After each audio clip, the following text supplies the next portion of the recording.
ಕೇಳೋ ತರ ತಗೊಂಡು ಅದನ್ನ ಅನುಭವಿಸಿನೂ ಬಿಡ್ತೀವಿ. ಅದು ಹೆಂಗೆ ಅಂತ ಹೇಳಿದ್ರೆ ಅದು ನಮ್ಮ ಪೂರ್ವಜರಿಂದ ಬಂದಿರತಕ್ಕಂತ ಒಂದು ಇಚ್ಛಾ ವಾಸನೆ ಅದು ಅಂತ ಹೇಳ್ತಿದ್ದಾರೆ. ಅವುಗಳು ನಮ್ಮನ್ನ ನೆನಪು ತರ ಕಾಡ್ತಾ ಇರುತ್ತೆ ಅಂತಾನು ಹೇಳ್ತಾರೆ. ನೆನಪು ರೂಪದಿಂದ ಕಂಡು ಬರುವಂಥದ್ದು, ಅದಕ್ಕೆ ಸಂಚಿತ ಕರ್ಮ ಅಂತ ಹೆಸರು ಅಂತ ಹೇಳ್ತಿದ್ದಾರೆ. ಅದರಲ್ಲಿ 3 ವಿಧ. ಸಂಚಿತ ಕರ್ಮದಲ್ಲೂ 3 ವಿಧ.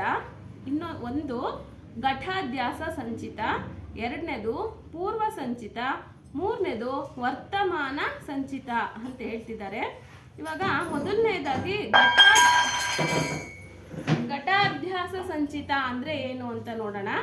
ಯಾವ ಯೋನಿಯ ದೇಹದಲ್ಲಿ ಹೋದರೂ ಅದೇ ಪ್ರಕಾರದ ಕ್ರಿಯೆ ಉಂಟಾಗುವುದು ಅಥವಾ ಅದು ಅಂತಹ ದೇಹದ ವರ್ತನೆಗಳು ಉಂಟಾಗುವುದು, ಇದಕ್ಕೆ ಘಟಾಧ್ಯಾಸ ಸಂಚಿತವೆಂದು ಹೆಸರು. ಅಂದ್ರೆ ನಾವು ಯಾವುದೇ ಪ್ರಾಣಿಯಾಗಿ ಹುಟ್ಟಿದ್ರೂ ನಮಗೆ ಆ ಪ್ರಾಣಿದೇ ಸಂಸ್ಕಾರ ಇರುತ್ತೆ. ಈ ಒಂದು ಅಭ್ಯಾಸಕ್ಕೆ ಘಟಾಧ್ಯಾಸ ಸಂಚಿತ ಅಂತ ಹೇಳ್ತಾರೆ. ಮತ್ತೆ ಪೂರ್ವ ಸಂಚಿತ 2ನೇದು ಏನಂಗಂದ್ರೆ ಅಂತ ನೋಡೋದಾದ್ರೆ, ಪೂರ್ವ ಸಂಚಿತವೆಂದರೆ ಪೂರ್ವ ದೇಹದಿಂದ ಅಂದರೆ ಹಳೆಯ ದೇಹದಿಂದ ಕರ್ಮ ಮಾಡಿ ಪ್ರಾರಬ್ಧ ದೇಹ ತಾಳಿ ಉಳಿದ ಬಾಕಿ ಕರ್ಮ ಸಂಸ್ಕಾರಗಳು, ಅದಕ್ಕೆ ಪೂರ್ವ ಸಂಚಿತ ಕರ್ಮಗಳೆಂದು ಹೆಸರು. ಅಂದ್ರೆ ಹಿಂದೆ ಯಾವುದೋ ಒಂದು ಅರ್ಧ ಮಾಡಿ ಬಂದು ತಿರುಗಿ ಈ ಜನ್ಮದಲ್ಲಿ ಅದನ್ನ ನಾವು ಮುಂದುವರಿಸ್ತೀವಲ್ಲ, ಅದನ್ನ ಪೂರ್ವ ಸಂಚಿತ ಕರ್ಮ ಅಂತ ಹೇಳ್ತಿದ್ದಾರೆ. ಇನ್ನೊಂದು ವರ್ತಮಾನ ಸಂಚಿತ ಅಂದರೆ ಈ ದೇಹದಿಂದ ಎಷ್ಟು ಕರ್ಮ ಭೋಗಗಳು ಅಂದರೆ ನೋಡಿದ್ದು, ಕೇಳಿದ್ದು, ಭೋಗಿಸಿದ್ದು, ಅನುಭವಿಸಿದ್ದು ಎಲ್ಲ ಇಚ್ಛಾ ಸ್ವರೂಪದಿಂದ ಹಾಗೂ ಸ್ವಪ್ನ ರೂಪದಿಂದ ಕಂಡು ಬರುತ್ತದೆ. ಇದಕ್ಕೆ ವರ್ತಮಾನ ಸಂಚಿತ ಎಂದು ಹೇಳುತ್ತಾರೆ. ಅಂದ್ರೆ ಈ 3 ಕರ್ಮಗಳನ್ನ ಒಂದೇ ಇದರಲ್ಲಿ ಹೇಳೋದಾದ್ರೆ ಸಂಚಿತ ಕರ್ಮ ಅಂದ್ರೆ ನಾವು ಹಿಂದೆ ಮಾಡಿದ್ದು ನಮ್ಮನ್ನ ಕಾಡುತ್ತೆ.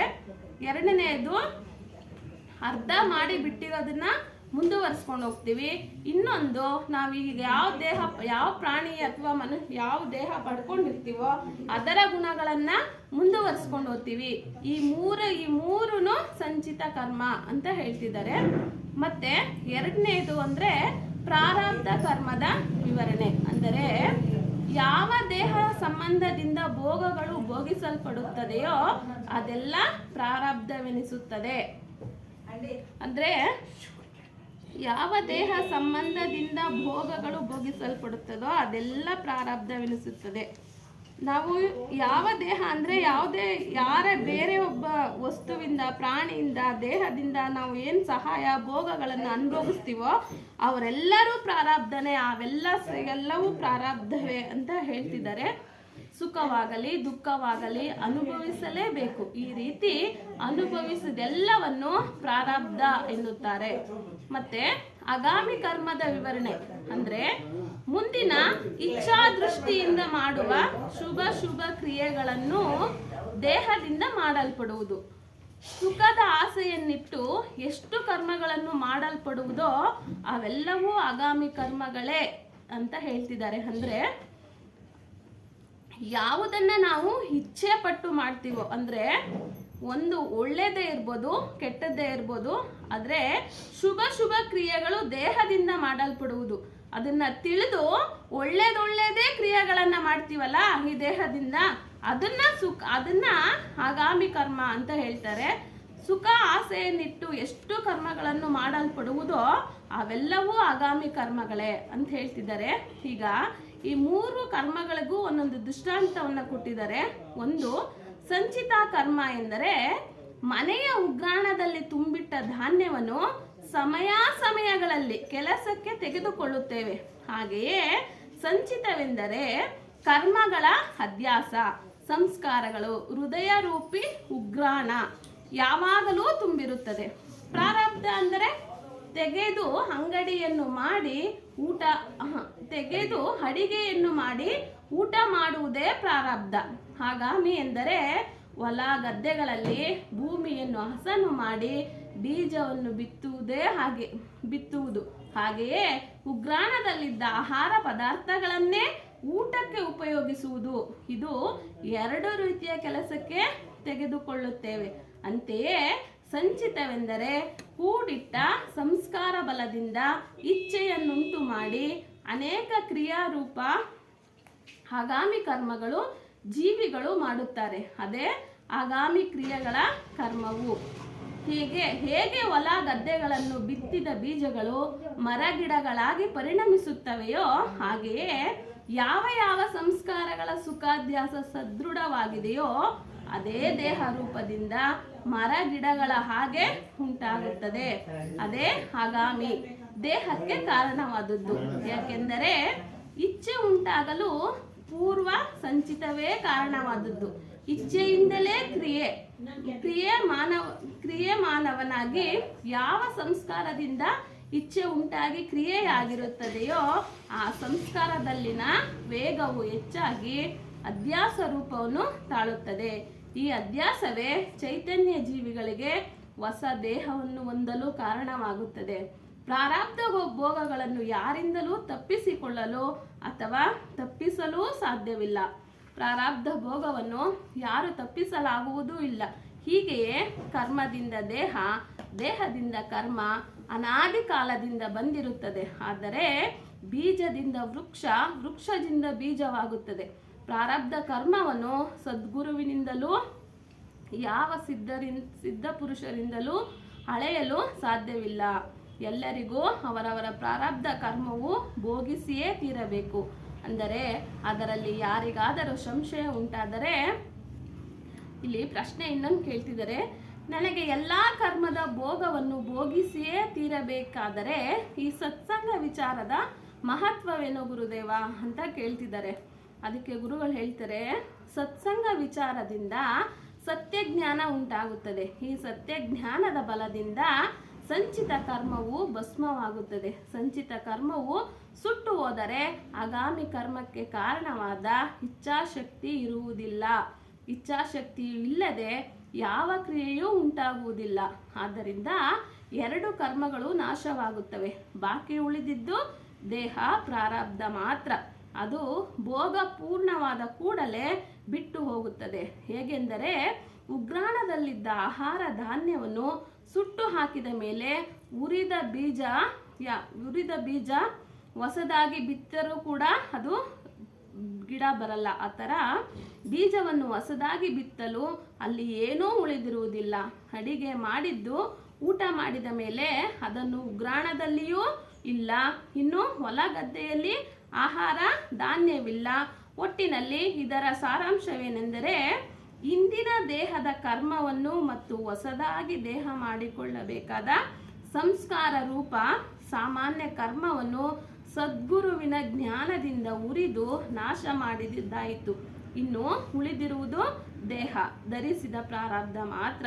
ಇದು ಭೋಗಿಸಿದ ಮೇಲೆ ಪ್ರಾರಬ್ಧ ಕರ್ಮಗಳು ಈ ದೇಹದಲ್ಲಿಯೇ ತೀರ್ಮಾನವಾಗುತ್ತದೆ. ಮುಂದಿನ ದೇಹಕ್ಕೆ ಯಾವ ಶೇಷವೂ ಇರುವುದಿಲ್ಲ. ಬೀಜವಿಲ್ಲದ ಮೇಲೆ ಮರವೂ ಇಲ್ಲ.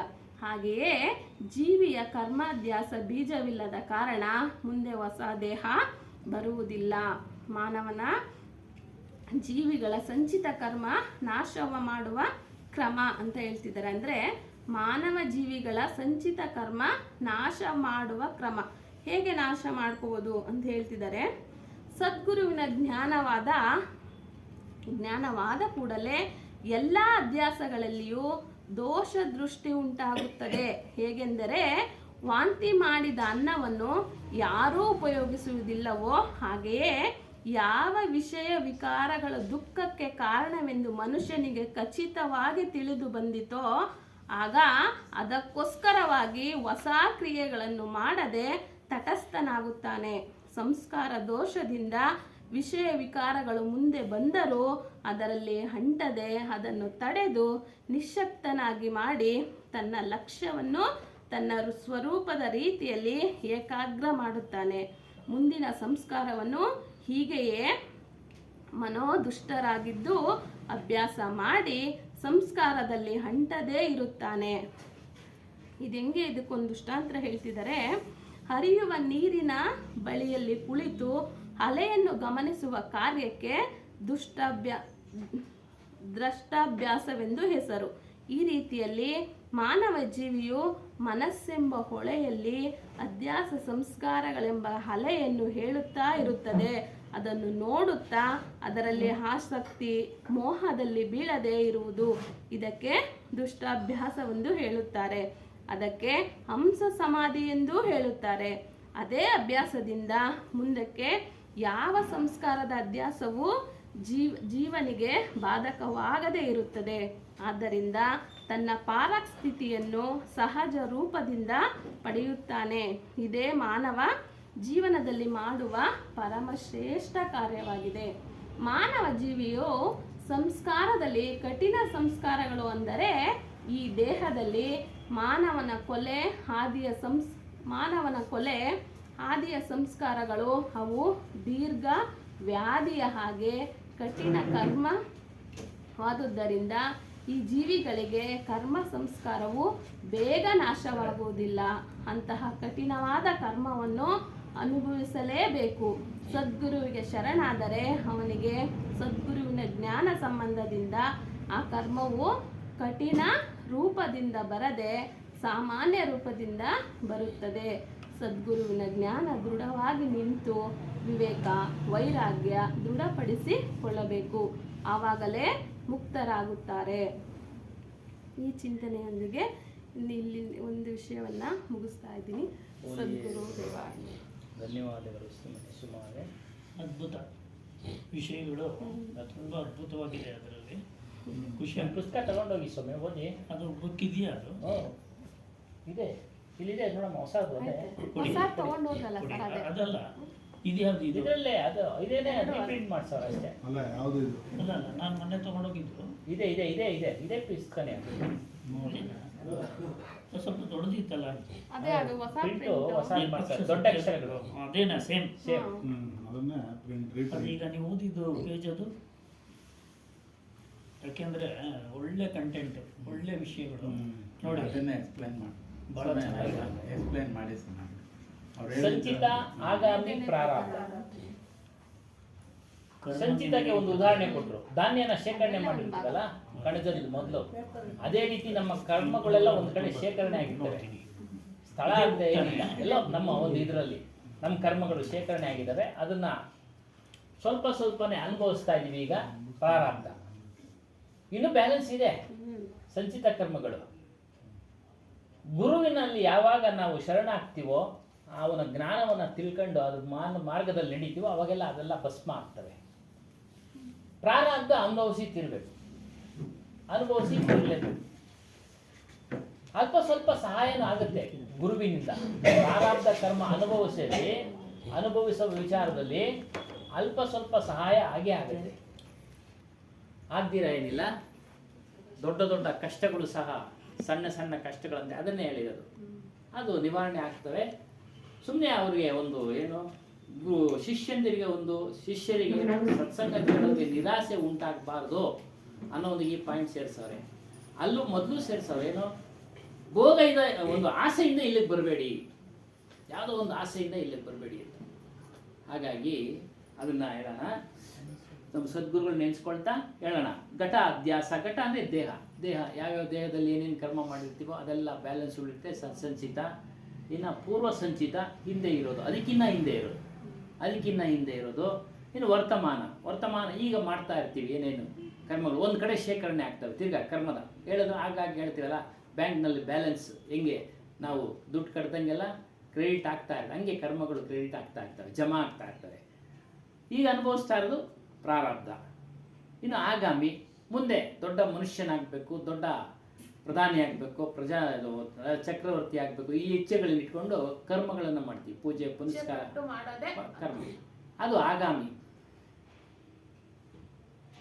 ನಾವು ಯಾವಾಗ ಸದ್ಗುರುನ ಜ್ಞಾನ ಪಡ್ಕೊಳ್ತೀವೋ ಆ ಇಚ್ಛೆ ಪಟ್ಟು ಕರ್ಮಗಳನ್ನು ಮಾಡೋದಕ್ಕೆ ಹೋಗೋದಿಲ್ಲ.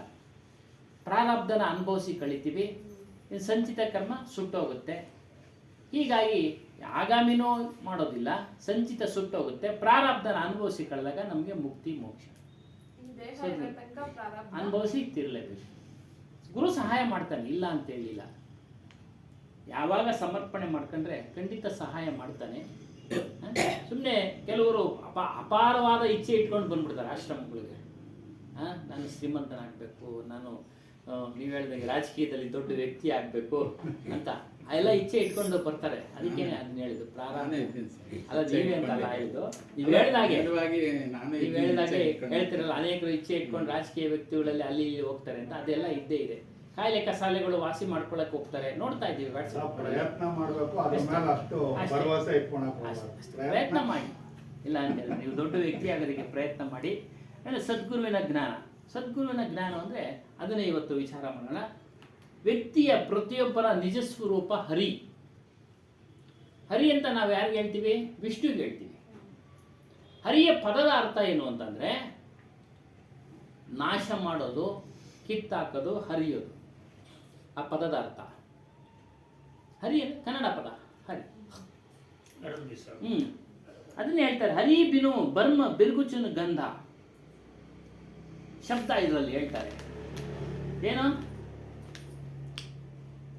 ಎಲ್ಲರ ಒಂದು ಸ್ವರೂಪವೇ ಪರಮಾತ್ಮ, ಎಲ್ಲರ ಸ್ವರೂಪವೇ ಪರಮಾತ್ಮ, ಬೇರೆ ಪರಮಾತ್ಮನೂ ಇಲ್ಲ. ಕೈವಾರ ತಾತಯ್ಯನವ್ರ ವಿಚಾರದಲ್ಲೂ ಅವರು ಹೇಳ್ತಾರೆ. ನಿನ್ನೆ ಅದನ್ನ ಹೇಳಿದೆ ಅಲ್ಲಿ. ಇವತ್ತು ಇಲ್ಲಿ ರಮಣ ಮಹರ್ಷಿಗಳು ಇಲ್ಲಿ ಪ್ರಶ್ನೆ ಕೇಳ್ತಾರೆ, ಯಾರೋ ಏನು ಈಶ್ವರ ಯಾರು ಅಂದ್ರೆ ಯಾರು ಅಂತ. ಈಶ್ವರ ಬೇರೆ ಯಾರು ಅಲ್ಲಪ್ಪ, ನೀನೇ, ನಿನ್ನ ಸ್ವರೂಪವೇ ಈಶ್ವರ. ಪ್ರಶ್ನೋತ್ತರ ರಮಣ ಮಹರ್ಷಿಗಳ ಜೊತೆ ನಡೆಯುತ್ತೆ. ಈಶ್ವರ ಅಂದ್ರೆ ಯಾರು? ಈಶ್ವರ ಅಂದ್ರೆ ನಾವೇನೆ ಹಾಕಿದ್ದಾರೆ. ಈಶ್ವರ ಅಂದ್ರೆ ನಾವೇ, ಬೇರೆ ಏನೂ ಇಲ್ಲ. ಮತ್ತೆ ಸ್ವರ್ಗ ವೈಕುಂಠ ಎಲ್ಲಿದೆ? ಅದೆಲ್ಲ ನಿಮ್ಮಲ್ಲೇ ಇದೆ, ನಮ್ಮಲ್ಲೇ, ನಮ್ಮ ಸ್ವರೂಪದಲ್ಲೇ ಇದೆ, ಬೇರೆ ಎಲ್ಲೂ ಇಲ್ಲ, ಬೇರೆ ಹೊರಗಡೆ ಎಲ್ಲೂ ಇಲ್ಲ. ಆ ಮೇಲ್ಗಡೆ ಇದೆ ಅಂತ ಮೇಲೆ ತೋರಿಸ್ತಾರಲ್ಲ, ಅಲ್ಲೆಲ್ಲ ಇಲ್ಲ. ಸುಳ್ಳು, ಅದೆಲ್ಲ ಕಲ್ಪನೆ, ಅದು ಕಲ್ಪನೆ. ಅದೇ ವಿಚಾರವಾಗಿ ಹೇಳ್ತಾರೆ. ಏನು? ಜಗತ್ತಿನಲ್ಲಿ ಹರಿ, ರಾಮ, ಈಶ್ವರ, ಪರಮಾತ್ಮ, ಬ್ರಹ್ಮ ಈ ಶಬ್ದಗಳ ಜನರು ತುಂಬೋಗ್ಬಿಟ್ಟಿದ್ದಾರೆ. ಈ ಶಬ್ದಗಳನ್ನು ಒಂದೊಂದು ಗುಂಪು ಒಂದೊಂದು ಗುಂಪು ನಾವು ನೋಡ್ತಾ ಇದ್ದೀವಿ. ಈ ಒಂದು ಗುಂಪಿನಲ್ಲಿ, ಜನರ ಗುಂಪಿನಲ್ಲಿ ಮತ್ತೊಬ್ಬ ಮನುಷ್ಯ ಪ್ರವೇಶ ಮಾಡಿ ಅವನು ಸಹ ಅದರ ಭ್ರಮೆನಲ್ಲೇ ಅವರು ಏನು ಹುಡುಕ್ತಾ ಇದ್ದಾರೋ ಅದ್ರ ಜೊತೆನೇ ಇವನು ಸೇರ್ಕೊಳ್ತಾ ಇದ್ದಾನೆ. ನಿಜವಾದ ಹರಿಯ ಒಂದು ವಿಚಾರವನ್ನ ತಿಳಿಲಿಲ್ಲ, ಅವನು ಹೇಗಿದ್ದಾನೆ ಅನ್ನೋದು ತಿಳಿಯಕ್ಕೆ ಯಾರೂ ಪ್ರಯತ್ನ ಪಡಲಿಲ್ಲ. ಎಲ್ಲ ಶಬ್ದಗಳ ಗುಂಪಿನಲ್ಲಿ ಕೂಗ್ತಾ ಇರ್ತಾರಲ್ಲ, ಅವರು ಇವ್ರ ಜೊತೆ ಗೋವಿಂದ ಗೋವಿಂದ, ಹರಿ ಹರಿ, ಈಶ್ವರ ಈಶ್ವರ ಅಂತ ಕೂಗ್ತಾ ಇದ್ದಾರೆ. ನಿಜವಾದ ಹರಿ ಯಾರು ಅಂತ ಅಂದ್ರೆ ಅದನ್ನು ನೀವು ಪರೀಕ್ಷೆ ಮಾಡಿ ತಿಳಿಬೇಕು, ಸತ್ಸಂಗದಿಂದ ತಿಳಿಬೇಕು. ಹರಿ ಅಂದ್ರೆ ಯಾರು? ನಿಮ್ಮೆಲ್ಲರ ಸ್ವರೂಪ, ನಮ್ಮೆಲ್ಲರ ಸ್ವರೂಪ. ಇದು ನಿಜವಾದ ಆತ್ಮವೇ ಪರಮಾತ್ಮ. ಕೈವಾರ ತಾತನವರದು ಆತ್ಮವೇ ಪರಮಾತ್ಮ. ಮತ್ತೆ ಅವರು ಸಹ ಅನೇಕ ಬರೆದಿದ್ದಾರೆ. ಪೂಜೆ ಬರೆದಿದ್ದಾರೆ, ಬ್ರಹ್ಮನ ಪೂಜೆ ಬರೆದಿದ್ದಾರೆ, ಮತ್ತೆ ನಾರಾಯಣನ ಪೂಜೆ ಬರೆದಿದ್ದಾರೆ. ಅದು ವಿಂಗಡಿಸಿದ್ದಾರೆ, ಎರಡನ್ನ ಬರೆದಿದ್ದಾರೆ. ಅದನ್ನು ನಾವು ಆಯ್ಕೆ ಮಾಡ್ಕೊಳ್ಬೇಕು. ನಿಜವಾದ ಸಾರ ಶಬ್ದಗಳನ್ನ ಆಯ್ಕೆ ಮಾಡ್ಕೊಳ್ಬೇಕು. ಇದು ಗೊತ್ತಾಗದೆ ಇರತಕ್ಕಂಥವ್ರಿಗೆ ಅದನ್ನ ಕೊಟ್ಟಿದ್ದಾರೆ. ಭಕ್ತಿ ಮಾಡಲಿ, ಇದಾದ್ರೂ ಭಕ್ತಿ ಮಾಡಲಿ ಜನಗಳು ಅಂತೇಳಿ. ಆತ್ಮನೇ ಪರಮಾತ್ಮ, ಜೀವನೇ ಪರಮಾತ್ಮ, ಎರಡು ಜೀವ ಅಂತ ಹೇಳ್ತಾರೆ, ಆತ್ಮ ಅಂತ ಹೇಳ್ತಾರೆ, ಅರಿವು ಅಂತ ಹೇಳ್ತಾರೆ. ಈ ರೀತಿಯಾಗಿ ಹಲವಾರು ಹೆಸರು, ಸತ್ಯನಾಮ ಅಂತ ಹೇಳ್ತಾರೆ. ಈ ರೀತಿಯಾಗಿ ಆದರೆ ಪ್ರತಿಯೊಬ್ಬ ಮನುಷ್ಯ ತನ್ನನ್ನು ತಾನು ಇಷ್ಟಪಡ್ತಾನೆ, ತನ್ನ ಪ್ರಾಣವನ್ನು ಅನ್ಕೊಂಡು, ತನ್ನ ಪ್ರಾಣವೇ ನಾನು ಅನ್ಕೊಂಡಿರ್ತಾನೆ, ಪ್ರಾಣವನ್ನ ಇಷ್ಟಪಡ್ತಾನೆ, ಬೇರೆ ಯಾರನ್ನು ಇಷ್ಟಪಡೋದಿಲ್ಲ. ಇವೆಲ್ಲ ಮೇಲ್ನೋಟಕ್ಕೆ, ಹೆಂಡತಿ ಮೇಲೆ ಇಷ್ಟ, ಮಕ್ಕಳ ಮೇಲೆ ಇಷ್ಟ, ತಂಗಿ ಮೇಲೆ ಇಷ್ಟ, ಅವೆಲ್ಲ ಮೇಲ್ನೋಟ. ಇದ್ರ ಬಗ್ಗೆ ಒಂದು ಚರ್ಚೆ ಆಗ್ಬಿಡುತ್ತೆ. ಕತೆ ಹನುಮಾನ್ ಸಾಹೇಬ್ರಲ್ಲಿರೋ ಕತೆ ಹೇಳಿದೀವಿ, ಆಲ್ರೆಡಿ ಹೇಳಿದೀವಿ. ಬೀರ್ಬಲ, ಅಕ್ಬರು ಬೀರ್ಬಲ ಸಭೆ ಒಂದು ಸರಿ ಇದೇ ಪ್ರಶ್ನೆ ಉದ್ಮಾಡುತ್ತೆ, ಯಾರು ಮನುಷ್ಯನಿಗೆ ಇಷ್ಟ? ಎಲ್ಲರೂ ಹೇಳ್ತಾರೆ, ಈಗ ಹೇಳ್ದಂಗೆ, ಹೆಂಡತಿ ಕಂಡ್ರೆ ಇಷ್ಟ ಮನುಷ್ಯನಿಗೆ.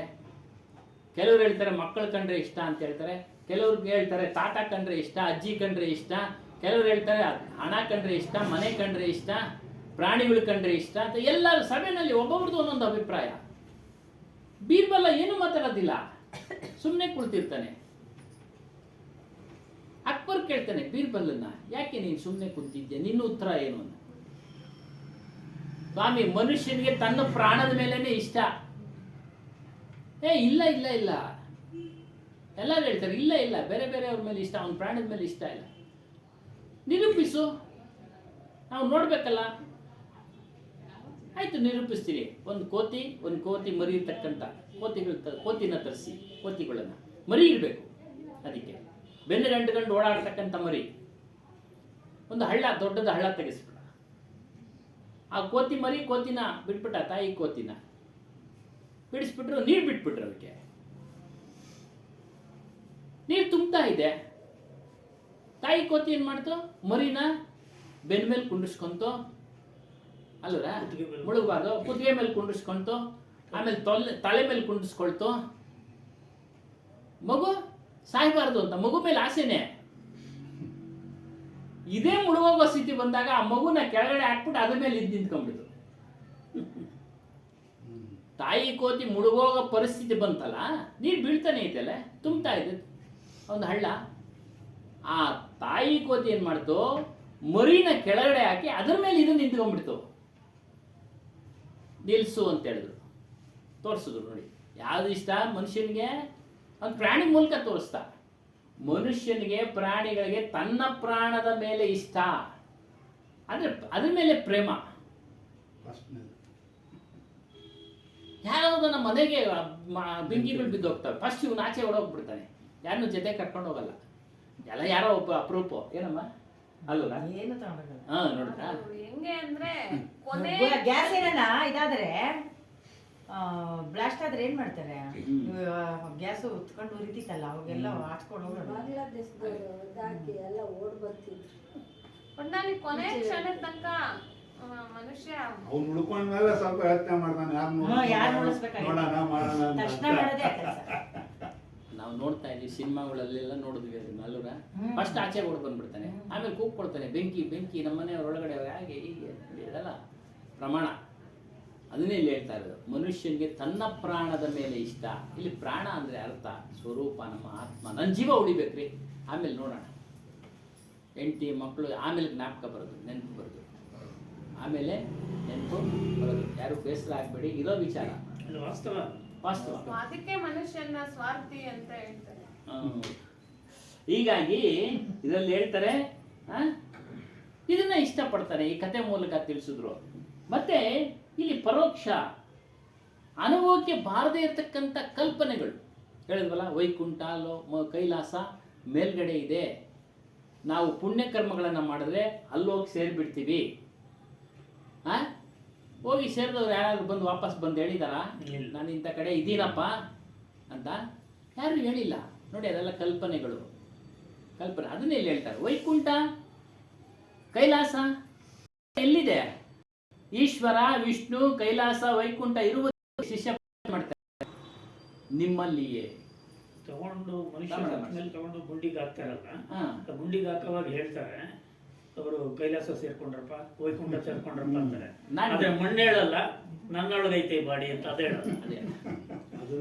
ಅದು ಹೇಳಲ್ಲ, ಇದು ಹೇಳಲ್ಲ, ಬಿದ್ದಿದ್ದು ಹೇಳಲ್ಲ, ಬಿಡಿಸ್ಕೊಂಡಿದ್ದು ಹೇಳಲ್ಲ. ಗುರುದೇವರು ಹೇಳ್ದಂಗೆ ಎಲ್ಲ ನೋಡಿರ್ತೀವಿ, ನಿಮ್ಮ ಅಪ್ಪ ಎಲ್ಲ ಅವ್ರಿಂದ ಮೇಲವ್ರೆ ಅಂತೀವಿ.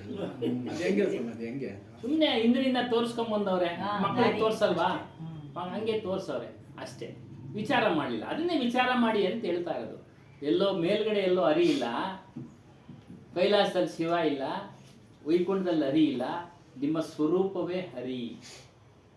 ಎಷ್ಟು ಸತ್ಯವಾದ ಮಾತು ಅಂತಂದ್ರೆ, ಆಗಲೇ ಅವ್ರು ಓದ್ತಾ ಹೇಳ್ತಿದ್ದ ಅಂಶದಲ್ಲಿ ನೋಡಿ, ಪ್ರಪಂಚದಲ್ಲಿ ಅಮೃತ ಮತ್ತು ವಿಷ ಇರತಕ್ಕಂಥ ಏಕೈಕ ಸ್ಥಳ ಯಾವ್ದು ಸ್ವಾಮಿ? ಅಮೃತ ಮತ್ತು ವಿಷ ಎರಡು ಇರತಕ್ಕಂಥ ಅಲ್ಲ, ನಮ್ಮೊಳಗೆ ಇದೆ. ಯಾವುದು? ನಾಲಿಗೆ. ಅಮೃತನೂ ಇದೆ ನಾಲಿಗೆ ಒಳಗೆ, ವಿಷನೂ ಇದೆ. ಎರಡೂ ಇರ್ತಕ್ಕಂಥ ಏಕೈಕ ಸ್ಥಳ ಇದೈತೆ. ಅದನ್ನ ಹೇಗೆ ನಾವು ಬಳಸ್ಕೋತೀವಿ ಅನ್ನೋ ಸಾರಾಂಶವೇ ಇದುವರೆಗೂ ನೀವು ಅದರಲ್ಲಿ ಹೇಳಿ. ಆಮೇಲೆ ಗುರುಗಳು ಹೇಳಿದ್ದು ಒಂದು ಮಾತು ನನಗೆ ಎಷ್ಟು ಖುಷಿ ಆಯ್ತದು ಅಂತಂದ್ರೆ, ಇದು ಏನೀಗ ಅಂದ್ರಲ್ಲ, ದೇಹದ ಕರ್ಮಗಳಿಗೆ ಅನುಸಾರವಾಗಿ ಅದರ ಬಾಧೆ, ಅದರ ಪ್ರಾರಂಭ ಕರ್ಮವನ್ನು ಅದು ಅನುಭವಿಸಲೇಬೇಕು, ತಪ್ಪಿದ್ದಲ್ಲ ಅದು ಕೂಡ ಅಲ್ಲ ಸ್ವಾಮಿ? ಇದು ಈಗ ನೀರು, ಒಂದೇ ಗಾಳಿ, ಒಂದೇ ಮಣ್ಣು, ಒಂದೇ ಶಾಖ, ಒಂದೇ ಖಾಲಿ ಜಾಗ, ಅಂದರೆ ಪಂಚಭೂತಗಳಿಂದ ಸೃಷ್ಟಿಯಾದಂತಹ ಈ ದೇಹ ಇದರಲ್ಲಿ ನೋಡಿ ಇದು ಹೇಗೆ ಇದಾಗುತ್ತೆ ಅಂತ ಅನ್ನೋದಕ್ಕೆ ನಾವು ಹುರುಳಿಕಾಳು ಹಾಕಿದ್ರೆ ಹುರುಳಿಕಾಳೇ ಹುಟ್ಟಲ್ಲ, ಬೇರೆ ಹುಟ್ಟಲ್ಲ. ಆಪಲ್ ಹಾಕಿದ್ರೆ ಆಪಲ್ಲೇ.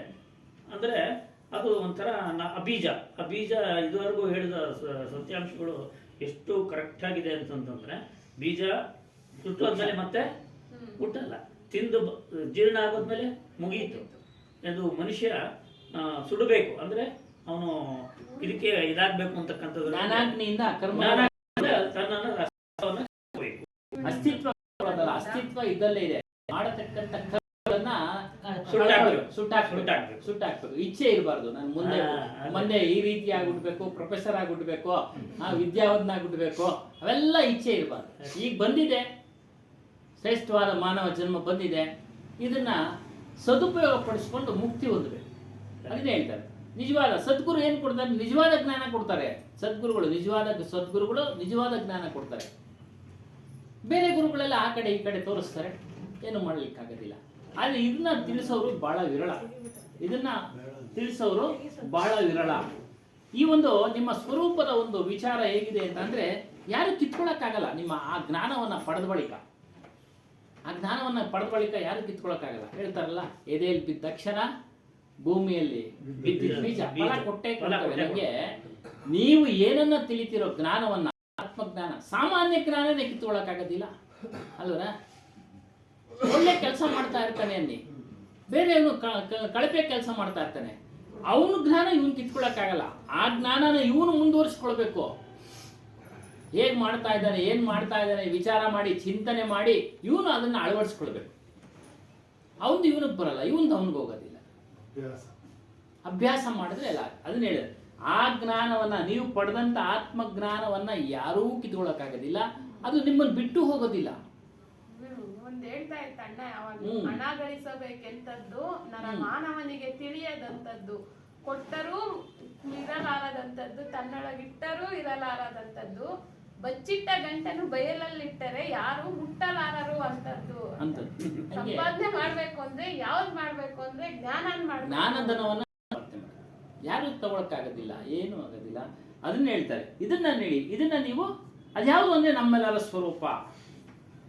ವ ಹೈ ಅಮಾರಿ ಅಪನಿ ಚೇತನ ಏವಂ ಆತ್ಮ, ಅದು ನಮ್ಮೆಲ್ಲರ ಸ್ವರೂಪ. ಜಹಾ ಜಹಾ ಗಯು ಅಪನೋಪು ಕೊಯ್ಯೆ ತೇಹಿ ಫಂದೆ ಬಹು ಫಂದ ಹೇಳ್ತಾರೆ. ಎಲ್ಲರೂ ಏನ್ ಮಾಡ್ತಾ ಇದ್ದಾರೆ? ತಮ್ಮನ್ನ ತಾವು ತಿಳಿಯದೆ, ತಮ್ಮನ್ನ ತಾವು ಕಳ್ಕೊಂಡು ಹೊರಗಡೆ ಹುಡುಕ್ತಾ ಇದ್ದಾರೆ ಪರಮಾತ್ಮನನ್ನ ಹುಡುಕ್ತಾ ಇದ್ದಾರೆ. ಕಲ್ಪನೆ ಮಾಡ್ಕೊಂಡು, ಅನೇಕ ದೇವಿ ದೇವತೆಗಳ ಕಲ್ಪನೆ ಮಾಡ್ಕೊಂಡು ಅವರಿಂದ ಸುಖವನ್ನ ಬೇಡುವಂತರಾಗಿದ್ದಾರೆ. ಸುಖ ಕೊಡು ಎಲ್ಲಿ ಕೊಡ್ತಾರೆ?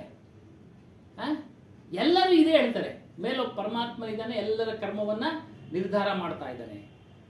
ಎಷ್ಟೊಂದು ಕೋಟಿ ಜನ ಇದ್ದಾರೆ, ಅವನಿಗೆ ಅಷ್ಟೊಂದು ಶಕ್ತಿ ಇದೆಯಾ? ಯೋಚನೆ ಮಾಡ್ತಾ ಇಲ್ಲ. ಇದಕ್ಕೆ ಉದಾಹರಣೆಗೆ ಒಂದು ಹೇಳಬೇಕು ಅಂತಂದ್ರೆ, ಕೃಷ್ಣ ಅವತಾರದಲ್ಲಿ ಕೃಷ್ಣನು ಪರಮಾತ್ಮ ಅಂತೇಳಿ ಹೇಳ್ತಾರೆ. ಜಾಂಬವಂತನ ಜೊತೆ 8 ದಿನ ಯುದ್ಧ ಮಾಡ್ತಾನೆ. ಇವನಿಗೆ ಸುಸ್ತಾಗ್ಬಿಡುತ್ತೆ. ಒಬ್ಬನ ಜೊತೆ ಯುದ್ಧ ಮಾಡ್ಬೇಕಾದ್ರೆ 8 ದಿನ ಸುಸ್ತಾಗತ್ತೆ ಅಂತ ಕೇಳ್ತೀವಿ. ಸುಸ್ತಾಗೋಯ್ತು ನನಗೆ, ಹೀಗಿರುವಾಗ ವಿಚಾರ ಮಾಡ್ಬೇಕು. ಹೀಗಿರುವಾಗ ಎಷ್ಟೊಂದು ಕೋಟಿ ಜನ ಇದ್ದಾರೆ, ಅವ್ರದ್ದು ಕರ್ಮಗಳನ್ನೆಲ್ಲ ನಿರ್ಧಾರ ಮಾಡಕ್ ಸಾಧ್ಯನಾ? 780 ಕೋಟಿ ಇರೋದು. ಮತ್ತೆ ಪ್ರಪಂಚದ ಹಾಗೆ ಅವೆಲ್ಲ ಕಲ್ಪನೆ ಮಾಡಿ ಇವ್ರೇನು ಹೇಳ್ತಾರೆ. ಏನಕ್ಕೆ ಕಲ್ಪನೆ ಮಾಡಿದ್ರು ಅಂದ್ರೆ, ಇದಕ್ಕೆ ಮೂಲ ಸಿಕ್ಲಿಲ್ಲ ಇವ್ರಿಗೆ ವಿಚಾರ ಮಾಡಕ್ಕೆ. ಇವ್ರು ಒಂದು ಪ್ರಶ್ನೆ ಕೇಳಿದ್ರು, ಏನೋ ಜೀವಿ ಹುಟ್ಟತಾನಲ್ಲ, ಅಣುಗಳಿಂದ ಏನೋ ಪಂಚಭೂತಗಳಾಗ್ತವೆ ಅಲ್ಲ. ಜೀವಿ ಹುಟ್ಟೋದಕ್ಕೆ ಯಾವ ಅಣು ಇದೆ? ಅದಕ್ಕೆ ಉತ್ತರ ಸಿಗದೆ ಇಲ್ದಾಗ ಏನ್ ಮಾಡಿದ್ರು, ಯಾವುದೋ ಒಂದನ್ನ ತೋರಿಸ್ಬಿಟ್ರು. Universal power, ಸರ್ವಶಕ್ತಿ. ಅವನಿಗೆ ಭಗವಂತ ಅಂತ ಹೆಸರಿಟ್ರು, ರಾಮ ಅಂತ ಹೆಸರಿಟ್ರು, ಕೃಷ್ಣ ಅಂತ ಹೆಸರಿಟ್ರು, ಈಶ್ವರ ಅಂತ ಹೆಸರಿಟ್ರು. ಅದೇ ಕೃಷ್ಣನೇ ಹೇಳ್ತಾ ಇದ್ದಾನೆ ಸಾಂಖ್ಯ ಯೋಗದಲ್ಲಿ, ಪುರುಷನು ಅನಾದಿ ಅಂದ್ರೆ ಯಾರು ಮಾಡಿಲ್ಲ, ಯಾರು ಸೃಷ್ಟಿ ಮಾಡಿಲ್ಲ. ಅದೇ ವಿಚಾರ ಹೇಳಿದೀವಿ, ಯಾರು ಸೃಷ್ಟಿ ಮಾಡಿಲ್ಲ. ಸೃಷ್ಟಿ ಮಾಡೋದಾಗಿದ್ದ ಪಕ್ಷದಲ್ಲಿ, ಭಗವಂತ ಸೃಷ್ಟಿ ಮಾಡಿದ್ದ ಪಕ್ಷದಲ್ಲಿ ನಿಮ್ಮನ್ನೇ ಒಂಥರ, ನಮ್ಮನ್ನೇ ಒಂಥರ, ಇವ್ರನ್ನೇ ಒಂಥರ ಯಾಕೆ ಸೃಷ್ಟಿ ಮಾಡ್ಬೇಕಾಗಿತ್ತು? ದೇವರಲ್ವ ಅವನು? ಎಲ್ಲರನ್ನು ಸಮಾನವಾಗಿ, ಎಲ್ಲರನ್ನ ಬುದ್ಧಿವಂತರನ್ನಾಗಿ, ಎಲ್ಲರನ್ನ ಐಶ್ವರ್ಯವಂತರನ್ನಾಗಿ ಮಾಡ್ಬೋದಾಗಿತ್ತಲ್ಲ, ಎಲ್ಲರನ್ನೂ ರಾಜರನ್ನಾಗಿ ಮಾಡ್ಬೋದಾಗಿತ್ತಲ್ಲ, ಸೃಷ್ಟಿ ಮಾಡ್ಬೋದಾಗಿತ್ತಲ್ಲ, ಆಗಿಲ್ಲ. ಅವಾಗ ಏನು ಹೇಳ್ತಾರೆ, ಅವ್ರವ್ರ ಕರ್ಮ ಅಂತ ಅಂದ್ಬಿಡ್ತಾರೆ, ಕರ್ಮಕ್ಕೆ ಬಂದ್ಬಿಡ್ತಾರೆ ತಿರ್ಗಾ. ಅವ್ರವ್ರ ಕರ್ಮ ಅವ್ರವ್ರು ಮಾಡಿದ್ಮೇಲೆ ಭಗವಂತಂದು ಏನು ಕೆಲಸ, ಸೃಷ್ಟಿ ಮಾಡೋ ಭಗವಂತಂದು ಅವನೇನಿಲ್ಲ. ಈ ರೀತಿ ಯಾವಾಗ ಅರ್ಥ ಆಗದೆ ಇಲ್ದಾಗ ಯಾವುದೋ ಒಂದು ತೋರಿಸ್ಬಿಟ್ರು. ಕೃಷ್ಣನೇ ಹೇಳಿದ್ದಾನೆ, ಪ್ರಕೃತಿಯೂ ಅನಾದಿ, ಪುರುಷನೂ ಅನಾದಿ. ಪುರುಷ ಅಂತ ಅಂದ್ರೆ ನಮ್ಮ ಸ್ವರೂಪ, ಸ್ತ್ರೀಯರಲ್ಲಿರ್ತಕ್ಕಂಥ ಸ್ವರೂಪ. ಪುರುಷರ ಅರ್ಥ ಗಂಡಸು ಅಂತ. ಆದರೆ ಇಲ್ಲಿ ಪುರುಷ ಅಂತ ಅಂದ್ರೆ ಆಧ್ಯಾತ್ಮಿಕದಲ್ಲಿ ಅರ್ಥ ಅಂದ್ರೆ ನಮ್ಮ ಸ್ವರೂಪ, ನಮ್ಮ ಚೈತನ್ಯ. ನಪುಂಸಕ ಆಗಿರ್ಬೋದು, ಸ್ತ್ರೀಲಿಂಗ ಆಗಿರ್ಬೋದು, ಪುಲ್ಲಿಂಗ ಆಗಿರ್ಬೋದು, ಎಲ್ಲರಲ್ಲಿರ್ತಕ್ಕಂಥ ಅರಿವು ಎಂಬ ಸ್ವರೂಪವನ್ನ ಪುರುಷ ಅಂತ ಕರೀತಾರೆ. ಅದು ಅನಾದಿ, ಅನಾದಿ, ಅನಾದಿ. ಪ್ರಕೃತಿ ಪುರುಷ ಪರಮಾತ್ಮ ಅನಾದಿ. ಆತ್ಮನೇ ಪರಮಾತ್ಮ, ಆತ್ಮನೇ ಪರಮಾತ್ಮ. ಇದನ್ನ ಹೊರಗಡೆ ಹುಡುಕ್ತಾ ಇದ್ದಾರೆ, ಹೊರಗಡೆ ಹುಡುಕ್ತಾ ಇದ್ದಾರೆ. ತನ್ನಲ್ಲೇ ಇದ್ದಾನವನು, ಅದನ್ನ ಹುಡುಕ್ತಾ ಇಲ್ಲ, ತನ್ನೇ. ಮತ್ತೆ ಯೋಗಿ ಸಫಲತಾ ಈ ಕೂಂಜಿ ಮಾಂತೆ.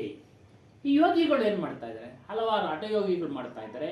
ಕುಂಡಲಿನ ಶಕ್ತಿ, ಆ ಶಕ್ತಿ, ಈ ಶಕ್ತಿ ಅಲ್ವರ, ಕುಂಡಲಿನ ಜಾಗೃತಗೊಳಿಸಿ ಎಲ್ಲರೂ ಹೇಳ್ತಾರೆ. ಅದು ಮಾಡೋರು ಮಾಡ್ತಾರೆ, ಎಲ್ರಿಗೂ ಮಾಡ್ಲಿಕ್ಕೆ ಸಾಧ್ಯ ಇಲ್ಲ, ಎಲ್ರಿಗೂ ಮಾಡ್ಲಿಕ್ಕೆ ಸಾಧ್ಯ ಇಲ್ಲ. ಆ ಸಂಸ್ಕಾರ ಮಾಡೋರಿದ್ರೆ ಮಾತ್ರ. ವೀಣೆ ಎಲ್ಲರೂ ನುಡ್ಸಲ್ಲ, ಹಾರ್ಮೋನಿಯಂ ಎಲ್ಲರೂ ನುಡ್ಸಲ್ಲ ಅಲ್ವರ, ತಬಲ ಎಲ್ಲರೂ ಬಾಡ್ಸಲ್ಲ, ಕಲಿಬೇಕು. ಅದೇ ರೀತಿಲಿ ಏನು ಹೇಳ್ತಾರೆ, ಕೆಲವರು ಯೋಗಿಗಳು ಈ ಯೋಗ ಮಾಡ್ತಾರೆ, ಹಠಯೋಗ, ಬೆಂಕಿನ ಸುತ್ತ ಕಲಿಬೇಕು. ಆಧ್ಯಾತ್ಮಿಕ ಕಲ್ತರೆ ಮಾತ್ರನೇ ಆಧ್ಯಾತ್ಮಿಕ ತಿಳಿದು ಸಾಧನೆ ಮಾಡಬೇಕು, ತಿಳಿಬೇಕು, ಸಾಧನೆ ಮಾಡೋದು. ಹೇಳೋದು ಸದ್ಯ, ಕಲಿಯೋದು ಒಂದು ಭಾಷೆ, ಕಲಿಬೇಕು, ಸಾಧನೆ ಕಲಿಬೇಕು. ಅದಕ್ಕೆ ಹೇಳ್ತಾರೆ ಒಂದ್ ಕಡೆ ಹಿರಿಯರು ಯುವಕರಿಗೆ ಹೇಳುವಂಥದ್ದು, ದುಡ್ಡಿದ್ರೆ ಜೀವನ ಅಲ್ಲ ಕಣಯ್ಯ, ದುಡಿತಾ ಇದ್ರೆ ಜೀವನ. ಖರ್ಚಾಗ್ಬಿಡುತ್ತೆ, ಆದ್ರೆ ದುಡಿತಾ ಇದ್ರೆ ಇನ್ನು ಶೇಖರಣೆ ಆಗ್ತಾ ಇರುತ್ತೆ ನೋಡಿ, ಅದು ಜೀವನ. ಅದೇ ನೀನೇನೋ ಸೋಮಾರಿ ಆಗ್ಬೇಡ, ಕಲಿ ಮಾಡು, ಕಲಿ ಮಾಡು, ನೀವು ಹೇಳಿದ್ದೀವಿ. ಹಾಗಾಗಿ ಏನು ಇವರೆಲ್ಲ ಏನ್ ಮಾಡ್ತಾರೆ, ಹಠಯೋಗ ಮಾಡೋದ್ರಿಂದ ನಮ್ಗೆ ಪರಮಾತ್ಮನ ಸಿಕ್ಬಿಡ್ತಾನೆ, ಪರಮಾತ್ಮನನ್ನ ಸೇರೋದಕ್ಕೆ ಅದು ನಮ್ಗೆ ಕೀ ಆಗಿದೆ. ಪರಮಾತ್ಮನನ್ನು ಒಂದು ಬಂಧನಕ್ಕೆ ಒಳಪಡಿಸ್ಬಿಟ್ಟಿರ್ತಾರೆ, ಒಂದು ಅದಕ್ಕೆ ಒಂದು ಲಾಕ್ ಹಾಕ್ಬಿಟ್ಟಿರ್ತಾರೆ. ಈ ಹಠಯೋಗ ಮಾಡಿದ್ರೆ ಅದು ಕೀ ಇದ್ದಂಗೆ ಅಂತ ತಿಳ್ಕೊಂಬಿಟ್ಟಿದ್ದಾರೆ. ಆ ಹಠಯೋಗಗಳು ಯಾರೂ ಮಾಡ್ಲಿಕ್ಕಾಗೋದಿಲ್ಲ, ಅವೆಲ್ಲ ಕಲ್ಪನೆಗಳು. ಸರಳವಾದ ಮಾರ್ಗ ತಿಳಿಸಿದ್ದಾರೆ ಕಬೀರ್ ಸಾಹೇಬ್, ಸರಳವಾದ ಮಾರ್ಗ. ಹನುಮಾನ್ ಸಾಹೇಬ್ ಹೇಳ್ತಾರೆ, ಹೇಗೆ ಇದು ಜ್ಞಾನ ಅಂತ ಅಂದ್ರೆ, ಬಾಳೆಹಣ್ಣು ಸುಲ್ದಿ ಬಾಯಿನಲ್ಲಿ ಇಟ್ಟಾಗೆ. ಬಾಳೆಹಣ್ಣು ಸುಲ್ದಿ ಬಾಯಿನಲ್ಲಿ ಇಟ್ಟಾಗ ಅಲ್ಲೊಬ್ರು ಕೇಳ್ಬಿಟ್ರು ಪ್ರಶ್ನೆ, ನುಂಗ್ಬೇಕಲ್ಲ ಅವನು, ನುಂಗದ್ ನಿನ್ ಕೆಲಸ ಕಣಯ್ಯ, ನುಂಗ್ಬೇಕಲ್ಲ ಅವ್ನು ನುಂಗ್ಬೇಕಲ್ಲ ಅಂದ್ರೆ, ನುಂಗದ್ ನಿನ್ ಕೆಲ್ಸ, ಬಾಯಿನಲ್ಲಿ ಇಟ್ಟಿದೀವಿ, ನುಂಗದ್ ನಿನ್ ಕೆಲ್ಸ ಅಂದ್ರೆ ನೀನು ಇಲ್ಲ ಅಂತ ಅವ್ನು ತಿಳಿತಾ ಇಲ್ಲ, ಅವನಲ್ಲಿ ಆ ಚೈತನ್ಯ ಸ್ವರೂಪ ಇಲ್ಲ, ಚೈತನ್ಯ ಸ್ವರೂಪ ಅವ್ನು ತಿಳಿಯಕ್ಕೆ ಇಷ್ಟ ಇಲ್ಲ, ಅವನಿಗೆ ಆ ವ್ಯಕ್ತಿ ತಿಳಿಯಕ್ಕೆ ಇಷ್ಟ ಇಲ್ಲ ಅಂತ ತಿಳಿಬೇಕು ಅಷ್ಟೇ. ಹಾಗಾಗಿ ಏನಮ್ಮ ಸುಮ್ಮನೆ ಕೇಳಬೇಕು, ಅದಕ್ಕೂ ಹೇಳ್ಬಿಟ್ರು ಸುಮ್ನೆ ಕೇಳ್ಬೇಕು ಅಂತ. ಒಳ್ಳೇದೇ ಕೇಳಿದ್ರೆ, ಅದು ಕೇಳಿದ್ವಲ್ಲ, ಮಗುಗೆ ತುತ್ತನ್ನ ನಾವು ಬಾಯಿನಲ್ಲಿ ಇಡ್ತೀವಿ, ಬಲಂತ ಮಾಡ್ತೀವಿ ಅಲ್ವರ, ಉಗುಳಿದ್ರೆ ಏನು ಮಾಡೋಕ್ಕಾಗೋದಿಲ್ಲ. ಏನೇನೋ ತೋರಿಸಿ, ಅದಕ್ಕೆ ಆಸೆ ತೋರಿಸಿ, ಚಂದಮಾಮನ್ ತೋರಿಸಿ, ಈಗೆಲ್ಲ ಮೊಬೈಲ್ ಕೊಟ್ಬಿಡ್ತಾರೆ ಬಿಡಿ ಅಲ್ವರ. ಹಾಗಾಗಿ ನುಂಗುತ್ತಲ್ವರ ಮಗು ನುಂಗುತ್ತೆ, ಏನೋ ಒಂದು ಯಾವುದೋ ಒಂದು ರೀತಿ. ಅದೇ ರೀತಿಯಾಗಿ ಜ್ಞಾನವನ್ನ ಹೇಳ್ತಾ ಇದ್ದಾಗ ನಾವು ತೆಗೆದುಕೊಳ್ಬೇಕು, ಒಳಗಡೆ ಜ್ಞಾನವನ್ನ ನಾವು ತೆಗೆದುಕೊಳ್ಬೇಕು. ಹೇಳೋದು ಹೇಳ್ತಾರೆ ಅಷ್ಟೇ. ಮಗು ಅಮ್ಮನಿಗೆ ಹೇಳ್ತಂತೆ ಮಲಕೊಳ್ಳೋದಕ್ಕೆ ಮುಂಚೆ, ಅಮ್ಮ ನನಗೆ ಹಶ್ವಾದಾಗ ಎಬ್ಬರ್ಸಮ್ಮ ಅಂತಂತೆ. ಅಶ್ವೇ ನೀನ್ ಎಬ್ಬರ್ಸೋದು ಹೋಗು ಹಂಗೆ ಅದನ್ನ ಹೇಳ್ತಾರೆ. ಈ ರೀತಿಯಾಗಿ ಯೋಗದ ಅರ್ಥ ಏನು ಅಂತಂದ್ರೆ ಜೋಡಿಸೋದು, ಕೂಡಿಸೋದು. ಯೋಗಾಸನ ಅಂತ ಹೇಳ್ತಾರಲ್ಲ, ಒಂದು ಆಸನ, ಕೈನ ಮಂಡಿನ ಹಣೆನ ಮಂಡಿಗೆ ಮುಡಿಸು ಯೋಗಾಸನ, ಅದೊಂದು ಯೋಗಾಸನ. ಅದು ಜೋಡಿಸೋದಕ್ಕೆ ಯೋಗದ ಅರ್ಥ. ಯೋಗದ ಅರ್ಥ ಬೇರೆ ಇದೆ, ಬೇರೆ ಬೇರೆ ಥರ ಇದೆ. ಒಳ್ಳೆ ಯೋಗದಲ್ಲಿ ಹುಟ್ಬಿಟ್ಟಿದ್ದಾನೆ ಅಂತ ಅದಕ್ಕೂ ಕೇಳಿದ್ರು, ಒಳ್ಳೆ ಯೋಗದಲ್ಲಿ ಹುಟ್ಟಿದ್ರೆ ಅವ್ನು ಸುಖವಾಗಿರ್ತಾನೆ ಅಂತ. ಅದು ಹೇಳ್ಬಿಟ್ರು ಅಲ್ಲೂ ನಿಮ್ಮಂಗೆ ಶುರು ಮಾಡ್ಬಿಟ್ಟಿದ್ವಿ ಸ್ವಾಮಿ, ಪ್ರಶ್ನೆ ಕೇಳಿ ಕೇಳಿ ಅಂತೇಳಿ ಇವಾಗ ಕೇಳ್ತಾವ್ರು ನಿನ್ನೆಯಿಂದ. ಅಂದ್ರೆ ಕೇಳ್ಬೇಕು, ಒಳ್ಳೆದು. ಇದನ್ನೇ ಕೇಳ್ಬೇಕು, ಹೌದು. ಬೇರೆ ಬೇರೆ ಏನೇನೋ ಏನಿಲ್ಲ, ಕೇಳ್ಬಾರ್ದು. ಅದನ್ನೇ ನಮಗೂ ಕೇಳ್ತಾರೆ. ಅನುಭವ ಆಗುತ್ತೆ, ನಿಮ್ಗೂ ಅನುಭವ ಆಗುತ್ತೆ. ಹೌದೌದು, ಹಾಗೆ ಖಂಡಿತ ನಮ್ಮ ಹೇಳಿದ್ರು ಒಳ್ಳೆ ಯೋಗದಲ್ಲಿ ಉಟ್ಬಿಟ್ಟಿದ್ದಾನೆ ಚೆನ್ನಾಗಿರ್ತಾನೆ ಅಂತ ಅಂದ್ರು. ನಾನು ಹೇಳಿದೆ ದೇಹ ಬಂದ ಮೇಲೆ ಕಾಯಿಲೆ ಕಸಾಲೆ ಇದ್ದೇ ಇರುತ್ತಲ್ಲಮ್ಮ, ಅದನ್ನ ಹೆಂಗೆ ಅಂತಂದೆ. ಸುಮ್ಮನಾದ್ರು. ಅದಕ್ಕೆ ಉದಾಹರಣೆ ಹೇಳೋದಾದ್ರೆ ಕಬೀರ್ ಸಾಹೇಬರ ಜೀವಿತಾವಧಿಯಲ್ಲಿ ಚಕ್ರವರ್ತಿಗೆ ಬೆನ್ನು ಹುರಿ ಬಂದ್ಬಿಡುತ್ತೆ. ಬೆನ್ನು ಹುರಿ ಕಾಯಿಲೆ. ಚಕ್ರವರ್ತಿ ಎಲ್ಲಾ ಭೋಗಗಳು ಇದೆಯಲ್ಲ ಅವನಿಗೆ, ಎಲ್ಲ ಭೋಗಗಳು ಇದೆಯಾ, ಆದ್ರೆ ಅವನಿಗೆ ದೇಹದ ಕಾಯಿಲೆ ಬಂದ್ಬಿಡ್ತು. ಅದನ್ನ ಯಾರು ಹೋಗಲಾಡಿಸೋದು? ಕಬೀರ್ ಸಾಹೇಬ್ರು ಹೋಗಲಾಡಿಸ್ತಾರೆ ಅದನ್ನ. ಕಬೀರ್ ಸಾಹೇಬ್ರು ಹೋಗಲಾಡಿಸ್ತಾರೆ. ಏನು ಆ ಸಮಯದಲ್ಲಿ ಅವನಿಂದ ಮಾತು ತೆಗೆದುಕೊಳ್ತಾರೆ ಆ ಚಕ್ರವರ್ತಿ ಕಡೆಯಿಂದ. ಏನು ಮಾತು? ದಕ್ಷಿಣೆ ಏನು ಕೊಡೋಣ? ನನಗೇನು ದಕ್ಷಿಣೆ ಬೇಡ, ನನಗೊಂದು ಮಾತು ನಡೆಸ್ಕೊಡು. ಆಗಲೂ ಇದೇ ಮತಾಂತರದ ಹಾವಳಿ, ಭೀಕರವಾದ ಮತಾಂತರ ಹಾವಳಿ. ಅವಾಗ ಹಿಂದೂಗಳನ್ನು ಮತಾಂತರ ಮಾಡಬೇಡ ನೀವು. ಆವಾಗ ಅವನು ಫರ್ಮಾನ್ ಆದೇಶ ಹೊರಡಿಸ್ತಾನೆ, ಯಾರನ್ನು ಬಲವಂತವಾಗಿ ಮತಾಂತರ ಮಾಡಬೇಡಿ. ಆವಾಗ ನೋಡಿ, ಅವಾಗ ಸ್ವಲ್ಪ ಉಳ್ಕೊಂಡ್ರು. ಅವಾಗೂ ಇದೇ ಅವಂತರ. ಈ ರೀತಿಯಾಗಿ ದೇಹಕ್ಕೆ ರೋಗ ಬರುತ್ತೆ. ಪ್ರಧಾನಮಂತ್ರಿ ಆಗಲಿ, ರಾಷ್ಟ್ರಪತಿ ಆಗಲಿ, ಚಕ್ರವರ್ತಿ ಆಗಲಿ, ಮಲಿನದಿಂದ ಆಗಿರತಕ್ಕಂಥ ದೇಹ, ಮಲಿನವೇ ಕೊಳಿತಾ ಇರುತ್ತೆ. ಒಳಗಡೆನೆ ವಸ್ತುಗಳು ಕೊಳಿತಾ ಇರ್ತವೆ. ನನಗಿದು ಪುಟ್ಪರ್ತಿ ಸಾಯಿಬಾಬಾ ಅವ್ರದಂಗೆ ಆದಾಗ ಜ್ಞಾನೋದಯ ಆಯ್ತು. ಅವ್ರು ಎಷ್ಟು ಕೆಲಸ ಮಾಡೋರು, ಎಷ್ಟು ಇದು ಮಾಡೋರು, ಆದರೂ ಅವ್ರಿಗೆ ಕೊನೆಗೆ ಅದು ಬಂತಲ್ಲ ಯಾಕೆ ಅನ್ನೋದಕ್ಕೆ ಪ್ರಾರಬ್ಧ. ಪುಟ್ಪರ್ತಿ ಸಾಹೇಬ್ರು ಒಳ್ಳೆ ಕೆಲಸ ಮಾಡಿದ್ದಾರೆ, ಹಾಸ್ಪಿಟ್ಲಿಗೆ ಕಳಿಸಿದ್ದಾರೆ. ಇನ್ನ 10 ವರ್ಷ ಅವ್ರಿಗೆ ಟೈಮ್ ಇತ್ತು. 95 ವರ್ಷಕ್ಕೆ ಅವ್ರಿಗೆ ಮರಣ ಇದ್ದಿದ್ದು. ಅವರವರೇ ಒಳಗೆ ಒಬ್ರು ಮಾತ್ರೆ ಕೊಟ್ಟು ಬಾಡಿ ವೀಕ್ ಮಾಡಿ ಏನೋ ಒಟ್ಟಿನಾಗೆ ಜಾಸ್ತಿ ಅನುಭವಿಸಿದ್ರು. ಜೈಲಲ್ಲಿ ಕದಂಗೆ ಆಗ್ಬಿಟ್ಟು ಕಷ್ಟ. ಓಶೋಗೂ ಅಷ್ಟೇ ಸರ್, ಅಮೇರಿಕಾದಲ್ಲಿ ಪಾಯ್ಸನ್ ಕೊಟ್ಬಿಟ್ರು ಅಂತ ಹೇಳ್ತಾರೆ. ಅವರೆಲ್ಲ ಇವನ್ ಮತಕ್ಕೆ ಸೇರ್ಕೊಳ್ತಾ ಇದ್ರು, ಕ್ರಿಶ್ಚಿಯನ್ ಅಂತ. ಯಾವ ಒಂದು ವೀಕ್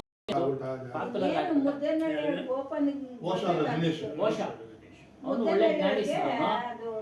ಅವ್ನು ಯಾವ್ದೋ ಒಂದು ವೀಕ್ನೆಸ್ ನಲ್ಲಿ ಅದನ್ನೇ ಇಟ್ಕೊಂಡು ಅವನ್ನ ಇದ್ ಮಾಡ್ಬಿಟ್ರು. ಇದು ಈಗ ಬರ್ತಾ ಇದೆ ಆಶಾರ.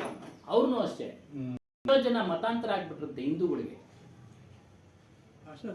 ದೊಡ್ಡ ಒಂದು ಮೇಧಾವಿ ಅವ್ರನ್ನೂ ಅಷ್ಟೇ ತುಳಿತಾ ಇದ್ದಾರೆ ಈ ರೀತಿ ಒಳಗಡೆ. ಅವೆಲ್ಲ ರಾಜಕೀಯ.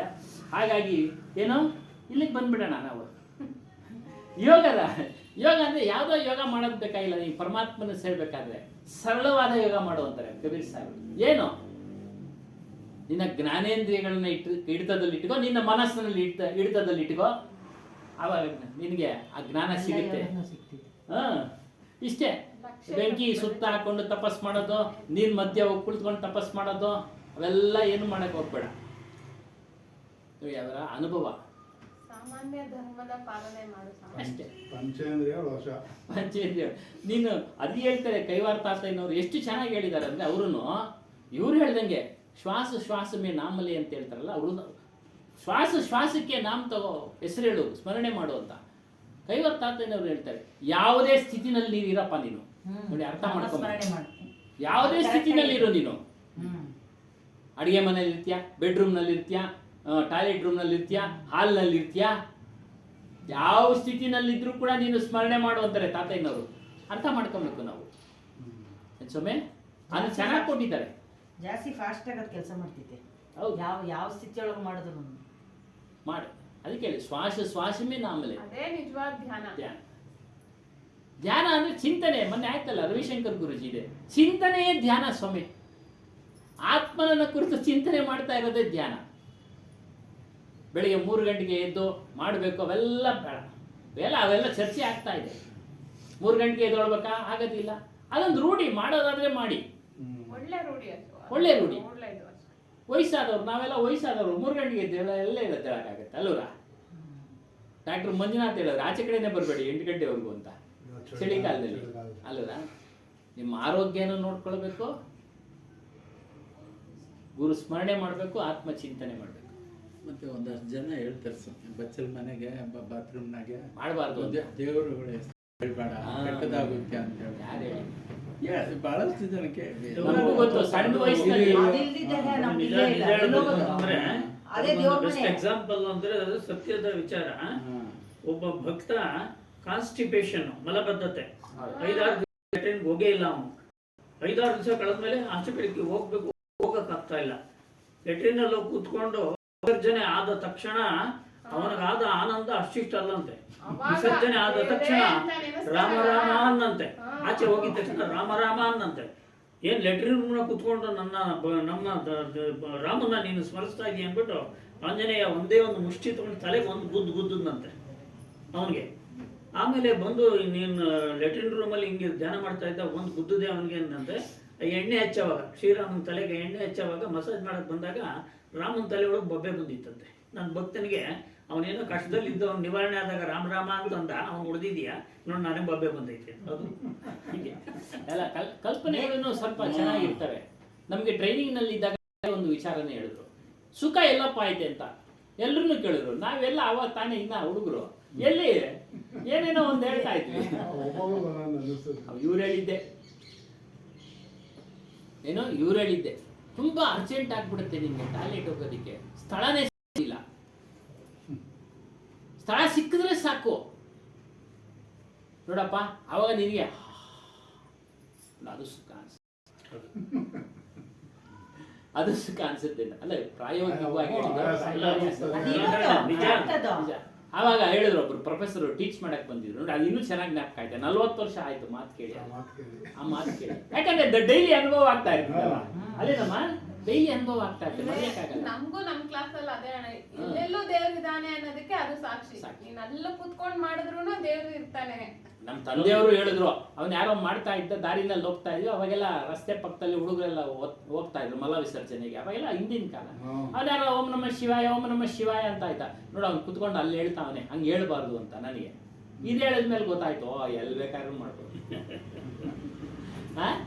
ನೀವ್ ಹೇಳ್ದಂಗೆ ತಪ್ಪು ಅಂತ ಹೇಳ್ತಾರೆ, ತಪ್ಪಲ್ಲ. ನಿಜವಾದ ಜ್ಞಾನಿಗಳು ತಪ್ಪು ಅನ್ನೋದೇ ಇಲ್ಲ. ಮೊಬೈಲ್ ನೋಡ್ತಾರಂತೆ. ಇಂಥ ದೈಹಿಕ ಹೊರಗಡೆ ಹೋಗಿ ವಿಸರ್ಜನೆ ಆದ್ಮೇಲೆ ಅವ್ನ ಬಾಯಲ್ಲಿ ಬರೋ ಮಾತು ಕೇಳಿ ನೋಡಿ, ಅಬ್ಬ ಕರ್ನಾಟಕ ಲಾಟ್ರಿ ಹೊಡೆದಷ್ಟು ಸಂತೋಷ ಆಯ್ತಪ್ಪ ಅಂತ. ಹಂಗೆ ಆ ರೀತಿಯಾಗಿ ನೀವು ಯೋಗ ಮಾಡ್ಬೇಕಾಗಿಲ್ಲ ಸ್ವಾಮಿ. ಬರ್ಬೇಕು ಅವಾಗ ಅವೆಲ್ಲ ನೀರ್ ಮಧ್ಯೆ ಹೋಗಿ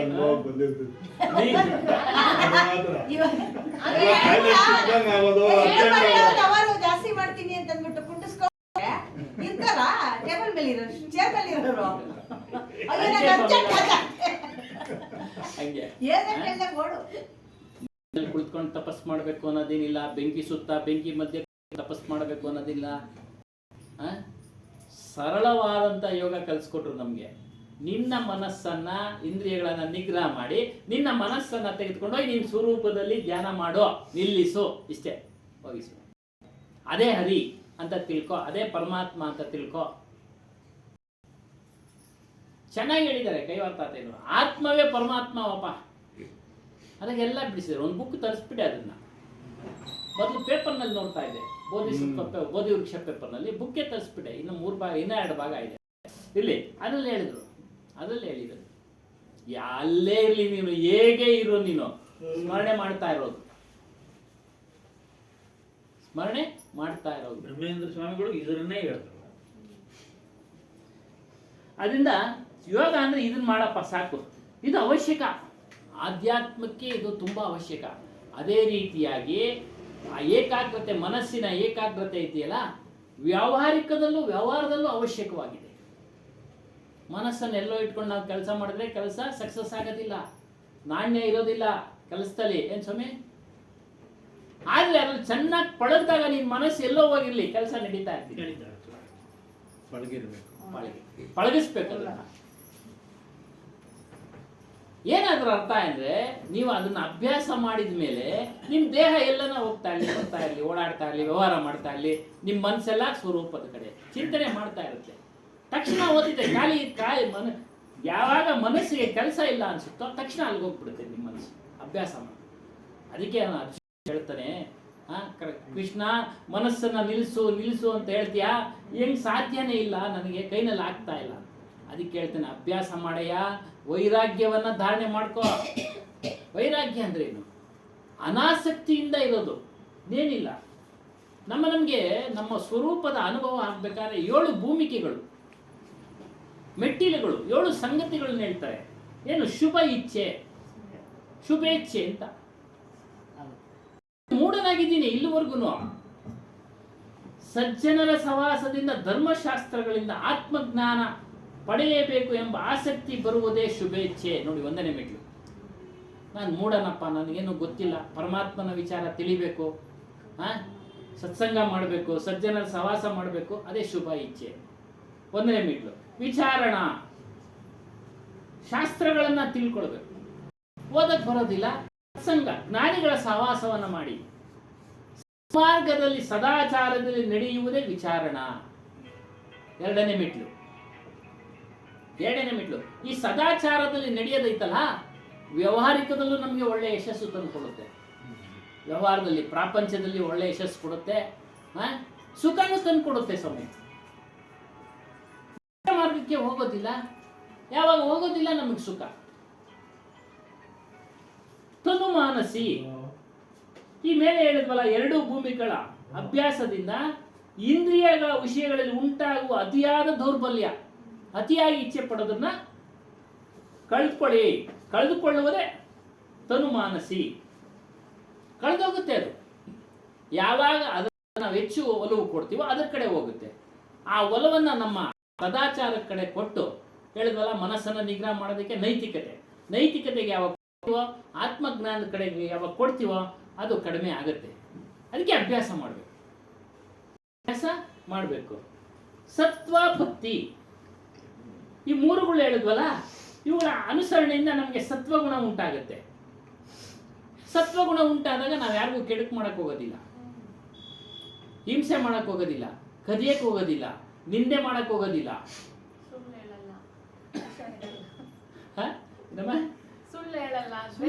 ದ್ವೇಷ ಮಾಡಕ್ ಹೋಗೋದಿಲ್ಲ. ಒಂದು ರೀತಿ ನೆಮ್ಮದಿ ನಮ್ಮ ಮನಸ್ಸಿಗೆ ಸಿಗುತ್ತೆ, ಶಾಂತಿ ಸಿಗುತ್ತೆ. ಅದೇ ಸತ್ವಾಪತಿ. ಅಸಂಸಕ್ತಿ ನೋಡಿ, ಈ 4 ಹೇಳಿದ್ವಿ.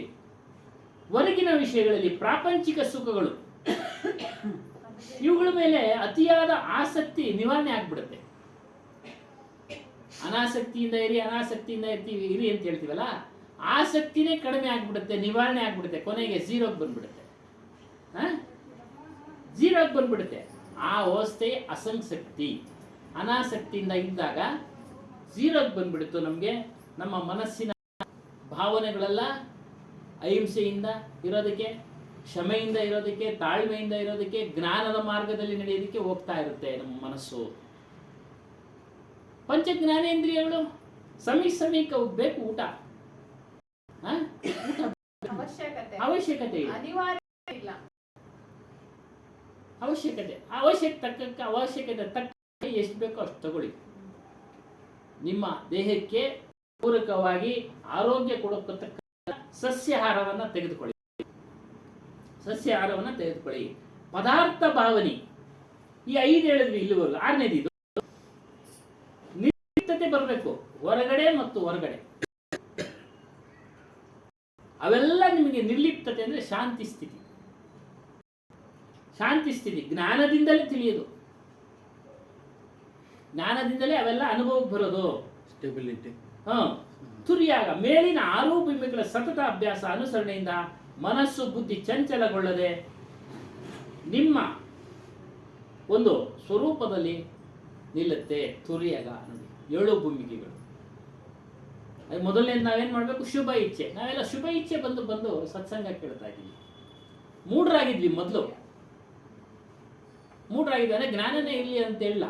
ಬೇರೆ ಜ್ಞಾನ ಇತ್ತು ನಮಗೆ. ಹೊರಗಿನ ಪ್ರಾಪಂಚಿಕ ಜ್ಞಾನ ಇತ್ತು, ವ್ಯವಹಾರದ ಜ್ಞಾನ ಇತ್ತು, ಆತ್ಮಜ್ಞಾನ ಇರಲಿಲ್ಲ. ತನ್ನನ್ನು ತಾನು ತಿಳಿಯೋ ಜ್ಞಾನ ಇರಲಿಲ್ಲ. ಅದನ್ನು ತಿಳಿಯಕ್ಕೆ ನಾವು ಬರ್ತಾ ಇದ್ದೀವಿ, ಸಜ್ಜನರ ಸಹವಾಸ ಮಾಡ್ತಾ ಇದ್ದೀವಿ ಅಲ್ವಾ?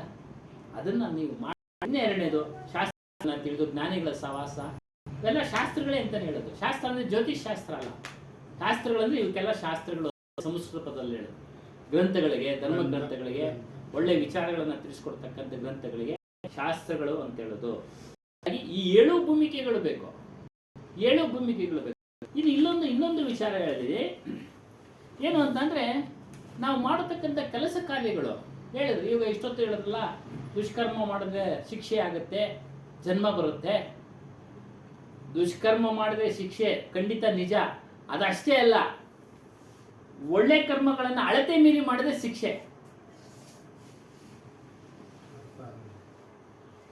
ಓವರ್ ಆಗಿ ಮಾಡೋದು, ಓವರ್ ಆಗಿ ಮಾಡೋದು.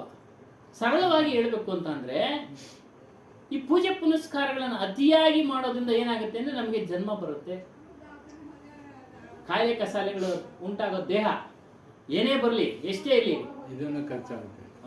ಅದು ಖರ್ಚಾಗ್ತದೆ. ಇನ್ನು ದಿನ ಅದೇ ಕೆಲಸ ಅಂದ್ರೆ ಪೂಜೆಗಳು ಮಾಡ್ಕೊಂಡಿದ್ರೆ ಅದಕ್ಕೆ ಅಳತೆ ಮೀರಿ. ವೈಜ್ಞಾನಿಕ ಪರಿಭಾಷೆಯಲ್ಲಿ ಒಂದು ಮಾತು ಹೇಳ್ತಾರೆ, ಅತಿ ಸ್ವಚ್ಛ ಮನೆ ಅಪಾಯಕಾರಿ ಅಂತೆ. ಅತಿ ಸ್ವಚ್ಛ ಮನೆ ಅಪಾಯಕಾರಿ ಅಂತ ಹೇಳ್ತಾರೆ.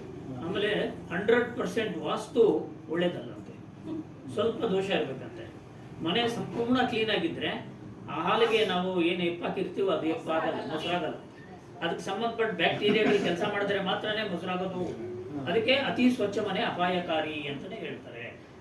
ಗುರುಗಳು ಹೇಳಿದ ಹಾಗೆ ಅದು ಮಾತು ನಿಜಕ್ಕೂ. ಅತಿ ಒಳ್ಳೆತನೂ ಕೂಡ ಕೆಟ್ಟದ್ದೇ. ಇನ್ನೊಂದು ಒಂದೇ ಒಂದು ನಿಮಿಷ. ಇವಾಗ ರಾಮಾಯಣ ಮಹಾಭಾರತ ಅಂದ್ರೆ ಜನ ತಂಡೋಪತಂಡ ಸಾಗರ ಅಂತ ಹೋಗ್ತಾರೆ.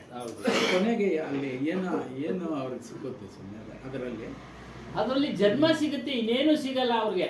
ಮುಂದಿನ ಜನ್ಮದಲ್ಲಿ ಏನೋ ಒಂದು ಶ್ರೀಮಂತರಾಗಿ ಹುಡ್ತಾರೋ, ರಾಜರಾಗಿ ಹುಡ್ತಾರೋ, ಅವ್ರವ್ರ ಇಚ್ಛೆಗಳು ಅಷ್ಟೇ, ಬೇರೆ ಏನು ಸಿಗೋದಿಲ್ಲ. ಒಟ್ಟಿನಲ್ಲಿ ಹುಡ್ತಾ ಇರ್ಬೇಕು ಅವರು, ಬಿಡುಗಡೆ ಇಲ್ಲ ಅವ್ರಿಗೆ. ಇದು ಆತ್ಮಜ್ಞಾನ, ಜಡ ಚೇತನ, ಅವೆಲ್ಲ ಏನು ವಿಚಾರ ತಿಳಿಸೋದಿಲ್ಲ. ಅಷ್ಟೊಂದು ಪ್ರಬಲವಾಗಿ ಬೆಳೀತಾ ಇದೆ. ಅದನ್ನೇ ಮೊದಲೇ ಹೇಳ್ಬಿಟ್ರು, ಅದರಲ್ಲೇ ಜನಗಳು ಗುಂಪು ಅಂತ. ಯಾಕೆ ಕಾರಣ ಅಂದ್ರೆ ಅಪೇಕ್ಷೆ ಪಟ್ಟು ಹೋಗ್ತಾರೆ, ಏನೇನೋ ಇಚ್ಛೆಗಳು ಪಟ್ಕೊಂಡು ಹೋಗ್ತಾರೆ. ಆ ಸಮಯ ಸಂದರ್ಭ ಹೋಗ್ತಾ ಇರ್ತಾರೆ. ಸಮಯ ಬಂತು, ಕೋಇನ್ಸಿಡೆನ್ಸ್ ಕಾಕಾತಾಳಿ ನ್ಯಾಯದಂತೆ ಒಂದಿನ ಅವ್ರಿಗೆ ಇಚ್ಛೆ ಪೂರೈಸ್ಬಿಡುತ್ತೆ. ನಾವಿಲ್ಲಿ ಹೋಗಿದ್ದರಿಂದಲೇ ಆಯ್ತು ಅನ್ನೋದು ಅವ್ರಿಗೆ ಭಾವನೆ ಬಂದ್ಬಿಡುತ್ತೆ. ಹ್ಯಾಪಿ ಲೈಫು ಅವ್ನು ಹೇಳ್ತಾನಲ್ಲ. ಒಬ್ಬ ತಾಯಿ ಮಗನಿಗೆ ಮಾತಾಡ್ತಾನೆ ಇಲ್ಲ, ಹಾಸ್ಪಿಟ್ಲಲ್ಲಿ ಇದ್ದು ಅಂತ ಹೇಳ್ತಾರೆ. ಹಾಸ್ಪಿಟ್ಲಲ್ಲಿ ಇದ್ದು ಯಾರೋ ಹೇಳಿದ್ರು, ಇಂಥ ಕಡೆ ದೇವ್ರು ಬರುತ್ತೆ, ಹೋಗ್ಬಿಡಿ, ಅಲ್ಲಿ ಆ ಶಕ್ತಿ ಇದೆ, ಸತ್ಯ ಇದೆ. ಸತ್ಯದ ಅರ್ಥ ಗೊತ್ತಿಲ್ಲ ಅವ್ರಿಗೆ. ಏನೋ ಕಾಕಾತಾಳಿನೇ ಇವತ್ತು ಹೋದ್ಲು, ಮೊದಲು ದಿನ ಅವನಿಗೆ ಮಾತು ಬಂದ್ಬಿಡ್ತು. ದೇವ್ರು ಬಂದು ಹೇಳ್ಬಿಡ್ತು, ನಾಳೆ ಬರುತ್ತೆ ನಿನಗೆ ಅಂತ. ಅವಳಿಗೆ ವಿಚಾರ ಗೊತ್ತಿಲ್ಲ, ಏನೋ ಸಮಯ ಬಂದಿದೆ, ಅವನಿಗೆ ಎಚ್ಚರಿಕೆ ಆಗಿದೆ. ಔಷಧಿ ಪ್ರಯೋಗ ಆಗ್ತಾ ಇದೆ ಅಲ್ಲಿ. ಡಾಕ್ಟ್ರು ವೈದ್ಯಕೀಯ ಚಿಕಿತ್ಸೆ ಕೊಡ್ತಾ ಇದ್ದಾರೆ. ಅದ್ರ ಪ್ರಭಾವ ಅಲ್ಲಿ ಕೆಲಸ ಮಾಡ್ತು ಹೊರತು ಇವಳು ಹೇಳಿದ ಕೆಲಸ ಮಾಡಲಿಲ್ಲ. ಅದನ್ನ ತಿಳಿಯೋ ಒಂದು ವಿವೇಕ ಆಕೆಯಲ್ಲಿ ಇಲ್ಲ. ಯಾರೋ ಹೇಳಿದ್ರು ಮೂಢಾತ್ಮರು, ಅದಕ್ಕೆ ಮೂಢಾತ್ಮರು ಅನ್ನೋದು. ಹೋಗ್ಬಿಟ್ರು, ಇವನು ಎಚ್ಚರ ಆಗ್ಬಿಟ್ಟ. ಅದು ಸತ್ಯ, ನನ್ನ ಮಗ ಎಚ್ಚರ ಆಗ್ಬಿಟ್ಟ, ಈ ಕಾರಣದಿಂದಲೇ ಎಚ್ಚರ ಆಗ್ಬಿಟ್ಟ. ವೈದ್ಯನ ಪ್ರಯತ್ನ ಏನಾಯ್ತು ಸ್ವಾಮಿ ಅಲ್ಲಿಗೆ? ಅದನ್ನು ತಿಳಿಲಿಲ್ಲ ಅವಳು. ವೈದ್ಯ ಪ್ರಯತ್ನ ಪಡ್ತಾ ಇದ್ದಾನೆ ಸತತವಾಗಿ, 7 ದಿನ ಪ್ರಯತ್ನ ಪಡ್ತಾನೆ. ಅವನಿಗೆ ನಂಬಿಕೆ ಇದೆ ಅವನ ಕೆಲಸದ ಮೇಲೆ. ಇವಳು ನಂಬಲಿಲ್ಲ ವೈದ್ಯನನ್ನ. ಹೇಳಿಲ್ಲ. ದೇವಸ್ಥಾನಕ್ಕೆ ಬಂದ್ರು, ದೇವಸ್ಥಾನದಲ್ಲಿ ಪುರೋಹಿತ ತಾಮ್ರದ ಬಟ್ಟಲಲ್ಲಿ ನೀರು ಕುಡಿಸ್ದ. ಡಾಕ್ಟರ್ ಮಾಡಿದ್ದು ಚಿಕಿತ್ಸಾ ಇದು ತಾಮ್ರದಲ್ಲಿರೋ ಎಫೆಕ್ಟ್ ಮುಖಾಂತರ ಕ್ಲಿಯರ್ ಆಯ್ತೇ ಹೊರತು ದೇವರು ಪೂಜಾರಿ ಪಾತ್ರ ಇಲ್ಲೇನೂ ಇಲ್ಲ. ಹಂಗೆ ರೀತಿಯಾಗಿ ಅವರು ಪ್ರಚಾರ ತಗೊಂಡ್ರು. ಹಾಗೆ ಅವ್ರದ್ದು ಅಷ್ಟೇ, ಇಚ್ಛೆಗಳು ಪಟ್ಟು ಬರ್ತಾರೆ. ಅದೇ ಪ್ರಾಣ ಹೋಗುವಾಗ ತುಳಸಿ ಎಲ್ಲ ಹಾಕ್ತಾರಲ್ಲ, ತಾಮ್ರದ್ದು, ಕಾಶಿ ತೀರ್ಥ, ಹೌದೌದು, ಗೊರಕೆ ಹುಟ್ಟಿರ್ತೈತೆ. ಇದು ತಣ್ಣೀರು ಎಲ್ಲ ಬಿಡ್ತಾರಲ್ಲ, ಇನ್ನ ಜಾಸ್ತಿ ಆಗಿ ಉಸಿರೊಟ್ಟೋಗುತ್ತೆ. ಹೌದು, ಅದು ಗೊತ್ತೇ ಇಲ್ಲ ಯಾರಿಗೂ. ಯಾರಿಗೂ ಗೊತ್ತೇ ಇಲ್ಲ. ಇವರೇ ಸಾಯಿಸೋದು. ಅಯ್ಯೋ ಅಲ್ಲ, ಕಾಶಿ ನೀರು ಬಿಟ್ಟು ನಾಳೆನೇ ಬಂದ್ ಮಾಡಕ್ ಬಿಡ್ತಾರೆ. ಅದ್ರೊಳಗೆ ಗಂಡ ಮಗ ಬಾ ನೀನು ಅಂತ ಜಾಸ್ತಿ ಇದಾಯ್ತು. ಎಲ್ಲ ಆಗ್ತಾ ಇರ್ತವೆ. ಕಾಶಿ ತೀರ್ಥ ತಂದು ಮಡಗಿದ್ರು ಪಕ್ಕದ ಮನೆಯವ್ರು, ಯಾರೋ ಹೇಳ್ ಕಳ್ಸಿದ್ರು, ನಮಗ್ ಪರಿಚಯ ಇರೋರು. ಕಾಶಿ ತೀರ್ಥ ನೀವು ಹೋಗ್ತಾ ಇರ್ತೀರ, ನಿಮ್ಮ ಮನೆಗೆ ಕೊಡಿ. ಯಾಕಮ್ಮ? 1 ವಾರನ ಕೊರುಗ್ತಾವ್ರ ನಮ್ಮ ಅತ್ತೆ ಅವರು. ನಮ್ಮ ಮನೆಗೆ ಇಲ್ಲ, ಪಕ್ಕದ ಮನೆಗೆ ಹೋಗಿದ್ರು, ಓಡಿಸಿದ್ವಿ. ಅದು ಕುಡ್ದಕ್ಕೆ ಹಂಗೆ ಅವ್ರ ಪ್ರಾಣಿ ನೋಡಿ. ಅದು ಅವ್ರ ಇಚ್ಛೆ ಯಾವತ್ತಿದ್ರು ಹೋಗ್ತಾರೆ. ಹಾಕಿಸ್ಕೊಳ್ಳಿಲ್ಲ ಕೊನೆಗೂ ನಮ್ಮ ತಂದೆ, ನೀರೇ ಹಾಕಿಸ್ಕೊಳ್ಳಿಲ್ಲ. ತೀರ್ಥ ತಂದೆ, ಎಲ್ಲ ತಂದೆ, ಎದೆ ನೋಯ್ತಾ ಐತೆ ಅಷ್ಟೇ ನಮ್ಮ, ಇನ್ನೇನು ನಮ್ಗೇನು ಬಿಡ್ಬೇಡ ಅಂತ ಹೇಳಿದ್ರು. ಸೈಗೆ ಒಳಗೆ ಹಾಕಿಸ್ಕೊಳ್ಳಿಲ್ಲ, ಕೊನೆಗೂ ಕಿತ್ ಬಿಸಾಕಿದ್ರು. ಕೆಲವರು ಒಂದು ಇದು ಗೊತ್ತಿರುತ್ತೆ ಅದೆಲ್ಲ ಮಹಿಮೆ ಇರಲಿ. ಒಟ್ಟಿನಲ್ಲಿ ಇದೇನೋ ಸರಳವಾದ ಯೋಗ ಏನು ಅಂದರೆ ನಿಮ್ಮ ಇಂದ್ರಿಯಗಳನ್ನು ವಶಪಡಿಸ್ಕೊಳ್ಳಿ, ನಿಮ್ಮ ಮನಸ್ಸನ್ನು ವಶಪಡಿಸ್ಕೊಳ್ಳಿ, ನಿಮ್ಮ ಮನಸ್ಸನ್ನು, ನಿಮ್ಮ ಚಿಂತನೆ, ನಿಮ್ಮ ಗುರು ಏನು ತಿಳಿಸ್ಕೊಟ್ಟಿದ್ದಾರ ಅದ್ರ ಕಡೆ ತಗೊಂಡೋಗಿ ನಿಮ್ಮ ಮನಸ್ಸನ್ನು. ಬೇರೆ ಏನು ಮಾಡಿದ್ರೂ ಪ್ರಯೋಜನ ಇಲ್ಲ. ದೊಡ್ಡ ದೊಡ್ಡ ಜಟೆ ಬಿಟ್ಟರೆ ಪ್ರಯೋಜನ ಇಲ್ಲ, ವ್ರತ ಉಪವಾಸಗಳು ಮಾಡಿದ್ರೆ ಪ್ರಯೋಜನ ಇಲ್ಲ. ಜೈನರ ವಿಚಾರನೂ ಹಾಕಿದ್ದಾರೆ. ಅವರು ಹಿಂಸೆ ಕೊಟ್ಟು ಅದಕ್ಕೆ ದೇಹಕ್ಕೆ, ಅವ್ರು ಮೊನ್ನೆ ಹೋದ ವಾರದಲ್ಲಿ ಮಾತಾಡಿದ್ವಿ. ಈ ಹಿಂಸೆ ಕೊಟ್ಟು ದೇಹವನ್ನು ದಂಡಿಸಿ ಪ್ರಾಣ ಕಳ್ಕೊಳ್ತಾರಲ್ಲ, ಅದು ಸಹ ಮೋಕ್ಷ ಸಿಗೋದಿಲ್ಲ. ಸರಳವಾದ ವಿಧಾನ, ನಿನ್ನ ಮನಸ್ಸನ್ನು ನಿಗ್ರಹ ಮಾಡು ಅಷ್ಟೇ. ಮನಸ್ಸನ್ನು ನಿಗ್ರಹ ಮಾಡಿದ್ರೆ, ಆತ್ಮನ ಕುರಿತು ಚಿಂತನೆ ಮಾಡ್ತಾ ಇದ್ರೆ ಮೋಕ್ಷ ಸಿಗುತ್ತೆ. ಮೋಕ್ಷ ಸಿಗುತ್ತೆ. ಮತ್ತು ಇನ್ನೊಂದು ಹೇಳ್ತಾರೆ, ಕೆಲವರಿಗೆ ಅಹಂ ಬಂದ್ಬಿಡುತ್ತೆ. ಅಹಂ ಏನು, ನಾನು ಇಂಥ ದೇವಸ್ಥಾನ ಕಟ್ಟಿಸ್ಬಿಟ್ಟೆ, ನಾನು ಇಂಥ ದಾನ ಮಾಡಿದೆ. ಸಿದ್ದರಾಮಯ್ಯ ಶರಣರ ಒಂದು ವಚನದಲ್ಲಿ ಹೇಳ್ತಾನೆ, ಸಿದ್ದರಾಮಯ್ಯನಿಗೆ ಅಲ್ಲಮ್ಮ ಪ್ರಭು ಬೈತಾನೆ, ಏನೋ ಕಲ್ಲುಗುಳ್ದು ದೇವಸ್ಥಾನ ಕಟ್ಸಿ ಮಡಗ್ತಾ ಇದೆಯಾ, ನಿನ್ನಲ್ಲೇ ದೇವರವನೇ, ನೀನು ತಿಳ್ಕೊಳಕ್ ಆಗ್ತಾ ಇಲ್ವೇನೋ, ಹೊರಟಾಗಿ ಏನು ಗುಡಿ ಕಟ್ಟಿಸ್ತಾ ಇದೆಯಾ, ಕೆರೆ ಕಟ್ಟಿಸ್ತಾ ಇದೆಯಾ, ಅಲ್ಲೆಲ್ಲವನೇ. ಅದು ಮಾಡಬಾರ್ದು ಅಂತೇನಿಲ್ಲ, ಜನಗಳ ಉಪಯೋಗಕ್ಕೆ ಕೆರೆ ಕುಟ್ಟೆ ಎಲ್ಲ ಮಾಡಿಸೋರು. ದೇವ್ರನ್ನ ಅದ್ರಲ್ಲಿ ಹುಡುಕ್ತಾ ಇದ್ದ ಅವನು. ಅಲ್ಲಿಲ್ಲ ಕಣೋ, ನಿನ್ನಲ್ಲೇ ಇದ್ದಾನೆ ದೇವರು ನಿನ್ನಲ್ಲೇ ಇದ್ದಾನೆ, ಅದನ್ನು ತಿಳಿರಿ. ಇದೆಲ್ಲ ಮದ ಬಂದ್ಬಿಡುತ್ತೆ, ದಾನ ಧರ್ಮದ. ಅವನು ಮದ ಬಂದ್ಬಿಟ್ಟಿತ್ತು, ಆ ಮದ ನಿಲ್ಲಿಸ್ತಾ. ಮೆರಿತಾ ಇದೆಯಾ ನೀನು? ಪಿಚನಲ್ಲಿ ಬರುತ್ತಲ್ಲ, ಪಿಚನಲ್ಲಿ ಬೈತಾನೆ, ನಾನು ಅಂಥ ಪುಣ್ಯದ ಕೆಲಸ ಮಾಡಿದ್ದೀನಿ, ಇಂಥ ಪುಣ್ಯದ ಕೆಲಸ ಮಾಡಿದ್ದೀನಿ ಅಂತ ಆಯ್ತಲ್ಲ ನಿನಗೆ. ಏಕವಚನದಲ್ಲಿ ಅವಾಗೆಲ್ಲ ಏಕವಚನದಲ್ಲೇ ಮಾತಾಡ್ತಾ ಇತ್ತು. ಆಗ ಅವನ ವಿಚಾರ ಗೊತ್ತಾಗಿ ಅವನ ಹತ್ರ ಅವನು ಸೇರ್ಕೊಳ್ತಾನೆ. ಈ ರೀತಿಯಾಗಿ ಅಹಂಕಾರವನ್ನು ಬಿಡಬೇಕು. ಜ್ಞಾನ ಬಂದ ಮೇಲೂ ಅಹಂಕಾರ ಬಿಡಬೇಕು, ತಿಳಿದ ಮೇಲೂ ಅಹಂಕಾರ ಬಿಡಬೇಕು. ನಾನು ಇಷ್ಟು ಚೆನ್ನಾಗಿ ಹೇಳ್ತಾ ಇದ್ದೀನಿ, ಅಹಂಕಾರ ಬಂದು ಅದನ್ನು ವಿಚಾರ ಮಾಡಿ ಕಳಿಬೇಕು. ಅದು ಕಬೀರ್ ಸಾಹೇಬರ ಜ್ಞಾನ ಅಂದ್ರೆ. ಸ್ವಾಮಿ ಯಾರನ್ನು ಬಿಟ್ಟಿಲ್ಲ, ಶಿಕ್ಷಕನನ್ನು ಸಾಧಕನನ್ನು ಬಿಟ್ಟಿಲ್ಲ, ಮಹಾತ್ಮರನ್ನು ಬಿಟ್ಟಿಲ್ಲ. ನೀವು ಹಿಂಗಿರ್ಲೇಬೇಕು. ಇದೇ ಸದಾಚಾರ. ಯಾವ ರೀತಿ ಇದ್ರು ಗೊತ್ತಾ? ಈ ಗ್ರಂಥ ಬರೆದವರು ನಾವು ನೋಡಿದ್ವಿ, ನಾವು ಒಂದೇ ಸರಿ ನೋಡಿದ್ವಿ, ಎರಡನೇ ಸರಿ ನೋಡೋಷ್ಟಕ್ಕೆ ಹೋಗ್ಬಿಟ್ಟಿದ್ವಿ. ಎಷ್ಟು ಸರಳ ಅಂದ್ರೆ ಸರಳಲ್ಲಿ ಸರಳ ಅವರು ಬಿಡಿ, ಅಷ್ಟು ಸರಳ.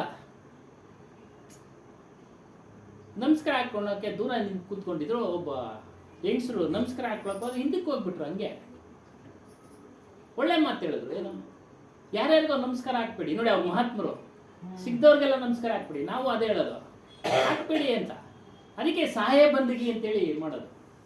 ಸಹಾಯ ಬಂದಿಗೆ ಒಂದು ವಿಧಾನ ಕಳಿಸ್ಕೊಟ್ಟಿದ್ದಾರೆ, ಮಾಡಿ ಈ ರೀತಿ ಪ್ರಣಾಮಗಳು ಮಾಡಿ. ಆದರೆ ಕೇಳಲ್ಲ. ಏನು ಹೇಳ್ತಾರೆ ಅವರು? ನಿಮ್ಮ ತಂದೆ ತಾಯಿಗಳಿಗೆ ನಮಸ್ಕಾರ ಮಾಡಿರಿ ಅಂತಾರೆ ಅವರು. ನಾವು ಹೋದಾಗ ನಿಮ್ಮ ತಂದೆ ತಾಯಿಗಳಿಗೆ ನಮಸ್ಕಾರ ಮಾಡಿ. ಆ ಸ್ತ್ರೀ ಗಂಡ ನಮಸ್ಕಾರ ಮಾಡಮ್ಮ, ದೇವರಿಗೆ ನಮಸ್ಕಾರ ಮಾಡು. ಆ ರೀತಿ ಸರಳವಾಗಿ ಬದುಕಿದವರು ಇವರೆಲ್ಲ. ಅಹಂಕಾರ ಇರಲಿಲ್ಲ. ಜ್ಞಾನದ ಎಷ್ಟು ಪುಸ್ತಕಗಳು ಬರೆದಿದ್ದಾರೆ ಗೊತ್ತಾ? ಎಲ್ಲ ಎಷ್ಟು ಶಾಸ್ತ್ರಗಳ ಅಧ್ಯಯನ ಮಾಡಿ ವಿಂಗಡಣೆ ಮಾಡಿ ಮಾಡಿ ಮಾಡಿ. ಯಾರನ್ನು ಅಗೌರವದಿಂದ ನೋಡ್ಬೇಡ ನೀನು. ಯಾವುದೇ ಮತಸ್ಥನಾಗ್ಲಿ ಇರಲಿ, ಅವನು ಒಳ್ಳೆಯ ವ್ಯಕ್ತಿನ ಗೌರವಿಸುವನ.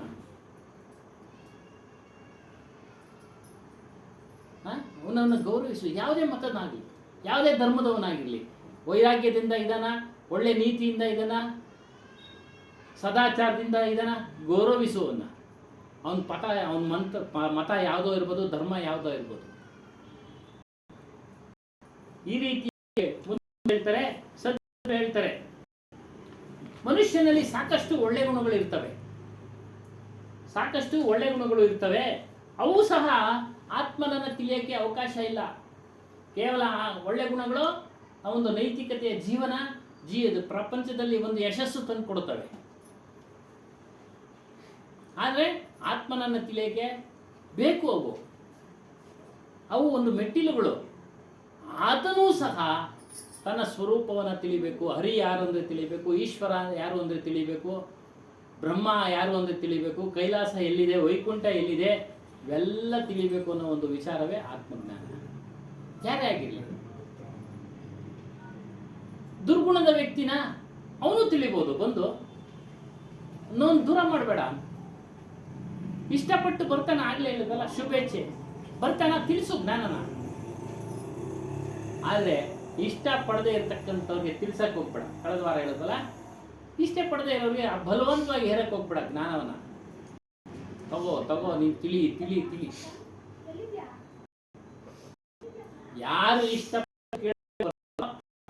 ಇಲ್ಲದೆ ಅವನು ಯಾವುದೇ ವ್ಯಕ್ತಿಯಾಗಿರಲಿ, ಸಮುದಾಯದಲ್ಲಿ ತಿಳಿಸೋ ಆತನಿಗೆ. ಸ್ತ್ರೀ ಪುರುಷರು ಭೇದ ನೋಡ್ಬೇಡ, ಧರ್ಮಗಳ ಭೇದ ನೋಡ್ಬೇಡ. ಈ ರೀತಿಯಾಗಿ ಎಲ್ಲ ಹೇಳಿದ್ರೆ ಮನುಷ್ಯ ಅವನು ಒಳ್ಳೆ ಗುಣ ಇದೆ, ಅವನಿಗೆ ವಿಚಾರ ಹೇಳ್ತಾರೆ, ಒಳ್ಳೆ ಗುಣ, ನಾವೆಲ್ಲ ಒಳ್ಳೆ ಗುಣಗಳು ಉಳ್ಳವರೇ. ಆದರೆ ನಮ್ಮ ಮನಸ್ಸನ್ನ ವಿಷಯಗಳ ಅಧೀನದಲ್ಲಿ ಇಟ್ಬಿಟ್ಟಿದ್ದೀವಿ ನಾವು. ಅದೇನಾಗ್ಬಿಡುತ್ತೆ, ನಮಗೆ ತೊಂದರೆ ಕೊಡುತ್ತೆ. ಅದು ವಿಷಯಗಳ ಅಧೀನದಲ್ಲಿ ಯಾರು ಮನಸ್ಸನ್ನ ಇಟ್ಟಿದ್ದಾರೋ ಅವರು ತೊಂದರೆಗೆ ಕೊಡ್ತಾರೆ. ಅದರಿಂದ ಅವುಗಳನ್ನು ಎಚ್ಚರದಿಂದ ನೀವು ಗಮನಿಸಬೇಕು. ನಮ್ಮ ಮನಸ್ಸನ್ನ ಗಮನಿಸಬೇಕು ಎಚ್ಚರದಿಂದ. ತಿಳಿದ ಮೇಲೆ ಎಚ್ಚರದಿಂದ ಇರಲೇಬೇಕು. ತಿಳಿಯುವಾಗ ಏನೋ ತಿಳಿದಿರಲಿಲ್ಲ, ಬಿಡಿ, ಆಗೋಯ್ತು. ಇವಾಗ ತಿಳಿತಾ ಇದ್ದೀವಿ. ತಿಳಿತಾ ಇದ್ದಾಗ ನಾವು ಮತ್ತೆ ಮತ್ತೆ ಅಂತಹ ತಪ್ಪುಗಳನ್ನ ಮಾಡಕ್ ಹೋಗ್ಬಾರ್ದು. ಏನ್ ತಪ್ಪು ಮಾಡ್ಬಿಟ್ಟಿದೀವೋ ಆ ತಪ್ಪುಗಳನ್ನ ಮತ್ತೆ ಮಾಡಬಾರ್ದು. ಮುಗಿದೋಗಿದ್ದ ಅಧ್ಯಾಯ ಅದು, ಮುಗಿದೋಗಿದ್ದ ಅಧ್ಯಾಯ. ಹಾಗಾಗಿ ಇದನ್ನ ತಿಳಿಯಿರಿ. ಯಾಕೆಂದ್ರೆ ಇಲ್ಲಿ ಹೇಳ್ತಾರೆ ಬಹಳ ಅದ್ಭುತ, ಎಲ್ಲರ ಶರೀರಗಳು ವಿಷಯಗಳ ಮಲಿನದಿಂದ ಆಗಿದೆ. ನೋಡಿ, ಎಲ್ಲರ ಶರೀರ, ಜ್ಞಾನಿ ಶರೀರ, ಅಜ್ಞಾನಿ ಶರೀರ, ರಾಜನ ಶರೀರ, ಎಲ್ಲರ ಶರೀರಗಳು ವಿಷಯಗಳ ಮಲಿನ. ಊಟ ಮಾಡ್ತೀವಿ, ಅನ್ನದ ರಸದಿಂದ ಆದ ದೇಹ ಅಂತ ಹೇಳ್ತೀವಿ. ಸಪ್ತ ಧಾತುಗಳು, ಮೂಳೆ, ಮಾಂಸ, ರಕ್ತ, ಮಜ್ಜೆ, ವೀರ್ಯ. ಅದೇ ರೀತಿ ಅದೆಲ್ಲಿಂದ ಉತ್ಪತ್ತಿ ಆಗೋದು? ಅನ್ನದ ಇದರಿಂದ ಉತ್ಪತ್ತಿ ಆಗೋದು. ಅನ್ನದ ರಸದಿಂದ ಇವೆಲ್ಲ ಇಷ್ಟು ಕೆಲಸ ಮಾಡ್ತವೆ, ಕೊನೆಗೆ ವೀರ್ಯ ಆಗ್ತವೆ. ವೀರ್ಯ ಮಲಿನತೆ ಅದು. ಅದರಿಂದ ಆಗಿರತಕ್ಕಂಥ ಈ ದೇಹವನ್ನ ಆ ಮಲಿನತೆಯಿಂದ ನಾವು ಬಿಡುಗಡೆ ಮಾಡ್ಕೊಳ್ಬೋದು. ಭವಬಂಧನದಿಂದ ಬಿಡುಗಡೆ ಮಾಡ್ಕೊಳ್ಬೋದು. ದೇಹ ಧರ್ಮ ಸ್ವಲ್ಪ ದಿನ ಇದು ಶರೀರ ಸತ್ತೋದ್ಮೇಲೆ ಕೊಳತೋಗುತ್ತೆ, ಅದ್ರ ಧರ್ಮ. ಆದರೆ ಅದೇ ಮಲಿನವಾದ ದೇಹದಿಂದ ನೀನು ಸ್ವರೂಪವನ್ನು ತಿಳಿಬಹುದು. ಜ್ಞಾನೇಂದ್ರಿಯಗಳಿದೆ, ಮನಸ್ಸಿದೆ ದೇಹದಲ್ಲಿ. ಅದೇ ಹೇಳ್ತಾರೆ ಭವಬಂಧನ್ಸೆ ವಹಿ ಬಚಸಕ್ತ. ನೋಡಿ, ಅದೇನು ವಿಶೇಷವಾಗಿ ಮನುಷ್ಯ ದೇಹದಲ್ಲಿ ಮಾತ್ರ ಸಾಧ್ಯ ಭವಬಂಧನದಿಂದ ಬಿಡುಗಡೆ ಆಗೋದಿಕ್ಕೆ. ಬುದ್ಧಿ, ಮನಸ್ಸು, ಚಿತ್ತ, ಅಹಂಕಾರ ಎಲ್ಲ ಅಂತಃಕರಣ ಚತುಷ್ಟಯ ಅಂತ ಹೇಳ್ತಾರೆ. ಇವುಗಳನ್ನ ನೀನು ತಿಳಿದು ಮುಕ್ತನಾಗ್ಬೋದಪ್ಪ. ಇದೇ ದೇಹ ಮನುಷ್ಯ ದೇಹದಲ್ಲೇ, ಬೇರೆ ದೇಹದಲ್ಲಿ ಆಗೋದಿಲ್ಲ. ಪ್ರಾಣಿಗಳ ದೇಹದಲ್ಲಿ ಆಗೋದಿಲ್ಲ, ಪಕ್ಷಿಗಳ ದೇಹದಲ್ಲಿ ಆಗೋದಿಲ್ಲ, ಜಲಚರದ ಪಶುಗಳಲ್ಲಿ ಆಗೋದಿಲ್ಲ. ಇದೇ ದೇಹ. ಮತ್ತು ಈ ದೇಹನ ಹೆಂಗೆ ಅದನ್ನ ಬಹುಬಂಧನ ಬಿಡುಗಡೆ ಮಾಡ್ಕೊಳ್ಳೋದು ಅಂದ್ರೆ, ಈ ದೇಹವನ್ನ ವಿಷಯಗಳ ಕಡೆ ತೆಗೆದುಕೊಂಡು ಹೋಗ್ಬೇಡ, ಹೆಚ್ಚಾಗಿ ತೆಗೆದುಕೊಂಡು ಹೋಗ್ಬೇಡ. ಅವಶ್ಯಕತೆ ಇದ್ದಷ್ಟು ಊಟ ಮಾಡಬೇಕು, ಕಡಿವಾಣ ಪಡಿ. ಯಾವಾಗ ಅದನ್ನ ನಿಯಂತ್ರಣ ಮಾಡ್ತಾ ಇರ್ತೀಯೋ ನಿನಗೆ ಜ್ಞಾನ ಖಂಡಿತವಾಗಲೂ ಪ್ರಾಪ್ತಿ ಆಗುತ್ತೆ. ಅನಾಸಕ್ತಿ, ಆಗ್ಲೇ ಹೇಳಿದ್ವಲ್ಲ, ಅನಾಸಕ್ತಿಯಿಂದ. ಆಸಕ್ತಿ ಬೇಡ, ಹೆಚ್ಚಿನ ಆಸಕ್ತಿ. ತಿನ್ನಲೇಬೇಕು ಇನ್ನಷ್ಟು ಎಲ್ಲ ಬೇಡ. ಎಷ್ಟು ಅವಶ್ಯಕತೆ ಇದೆ ಅಷ್ಟು. ಹೇಳಿನಾ ತುಂಬಿಸಲಾಗದ 4 ವಸ್ತುಗಳು ಹೇಳಿ. ಹೊಟ್ಟೆ, ಸಮುದ್ರ, ಮಸಾಣ, ಆಸೆ.